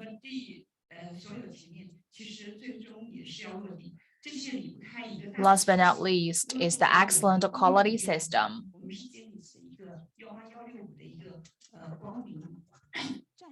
And we have strategy called 18165. We're gonna have the 6 systems and 5 talents, because all the things relate on the talents. So this is my speech. The bright diary still attach great importance to the food safety and sustainability. Thank you. Thank you, Chaoling.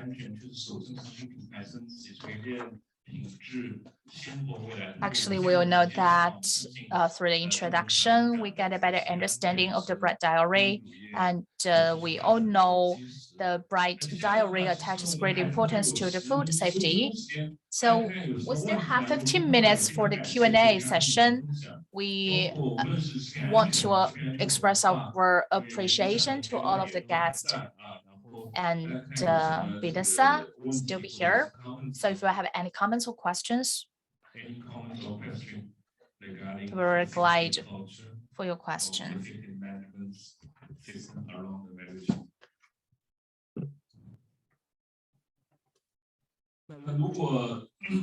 So if we don't have any questions, I believe that all the guests here. So I would like to each of our speakers gonna do a short summary. We're gonna start from Fiona, okay? So firstly, thank you all. Thank you for your support. And I really hope eventually we can promote the food safety culture from good to excellent. And especially in the factory, we hope we can achieve the operation excellence. Thank you. Vanessa, it's your turn. Just on behalf of the FDA China office, I want to thank everyone for attending this session.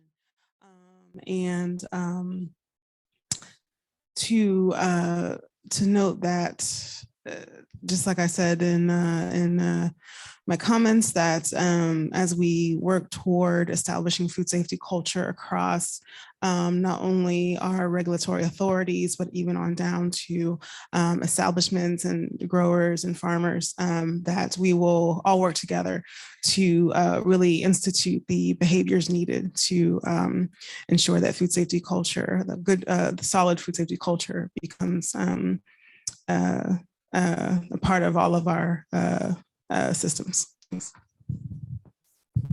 Vanessa. Thank you, Vanessa. Firstly, this is a really excellent conference. I have a dream, and I hope the quality can be interesting.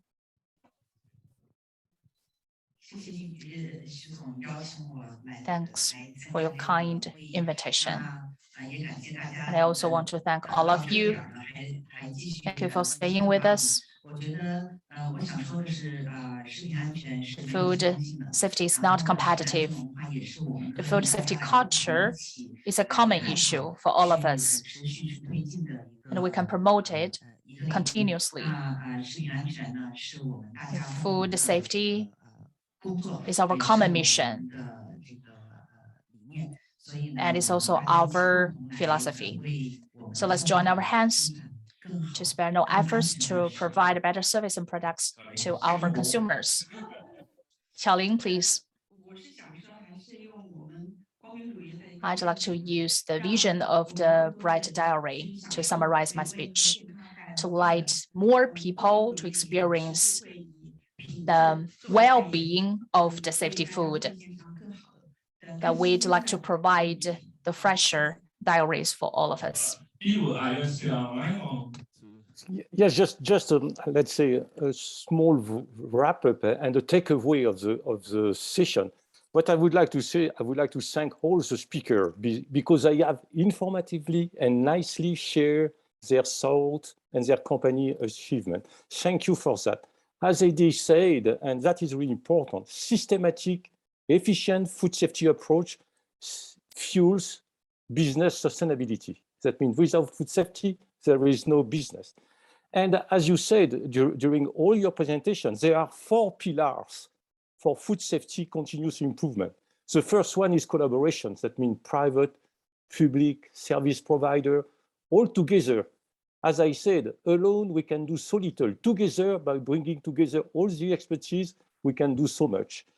The second one is anticipation, and AD talked about that as well. Is mainly, food safety must be done by design. That means anticipation for the equipment, the layout, and all of that can really help. And we talk about that as well. Innovation is really important. We are now in an internet era, and new era of smarter food safety going to be key in the future to get, let's say, huge improvement. And the last one, and all of you talk about that, is people. People are at the center of everything we do. So all the speakers has nicely and informatively set the scene. I would like to thank them for that. What I would like to say is only by working together hand in hand that we can make improvement. Private, public service provider, and this conference by sharing best practices is a good way to get the global improvement that we need, not only in our, let's say, mature country, but everywhere. So thank you all. Thank you, Suji, for your support. I guess without your strong commitment, nothing could happen. Thank you for your leadership. Thank you. Thank you. 再次感谢大家，因为食品安全确实是。Thank you very much. Actually, the food safety is a very important responsibility for all of us. So we can just join our hands to work together, communicate more, and exchange our ideas. So we can just utilize a platform to learn more and just dive into the bright future of the smart food safety. Thank you all.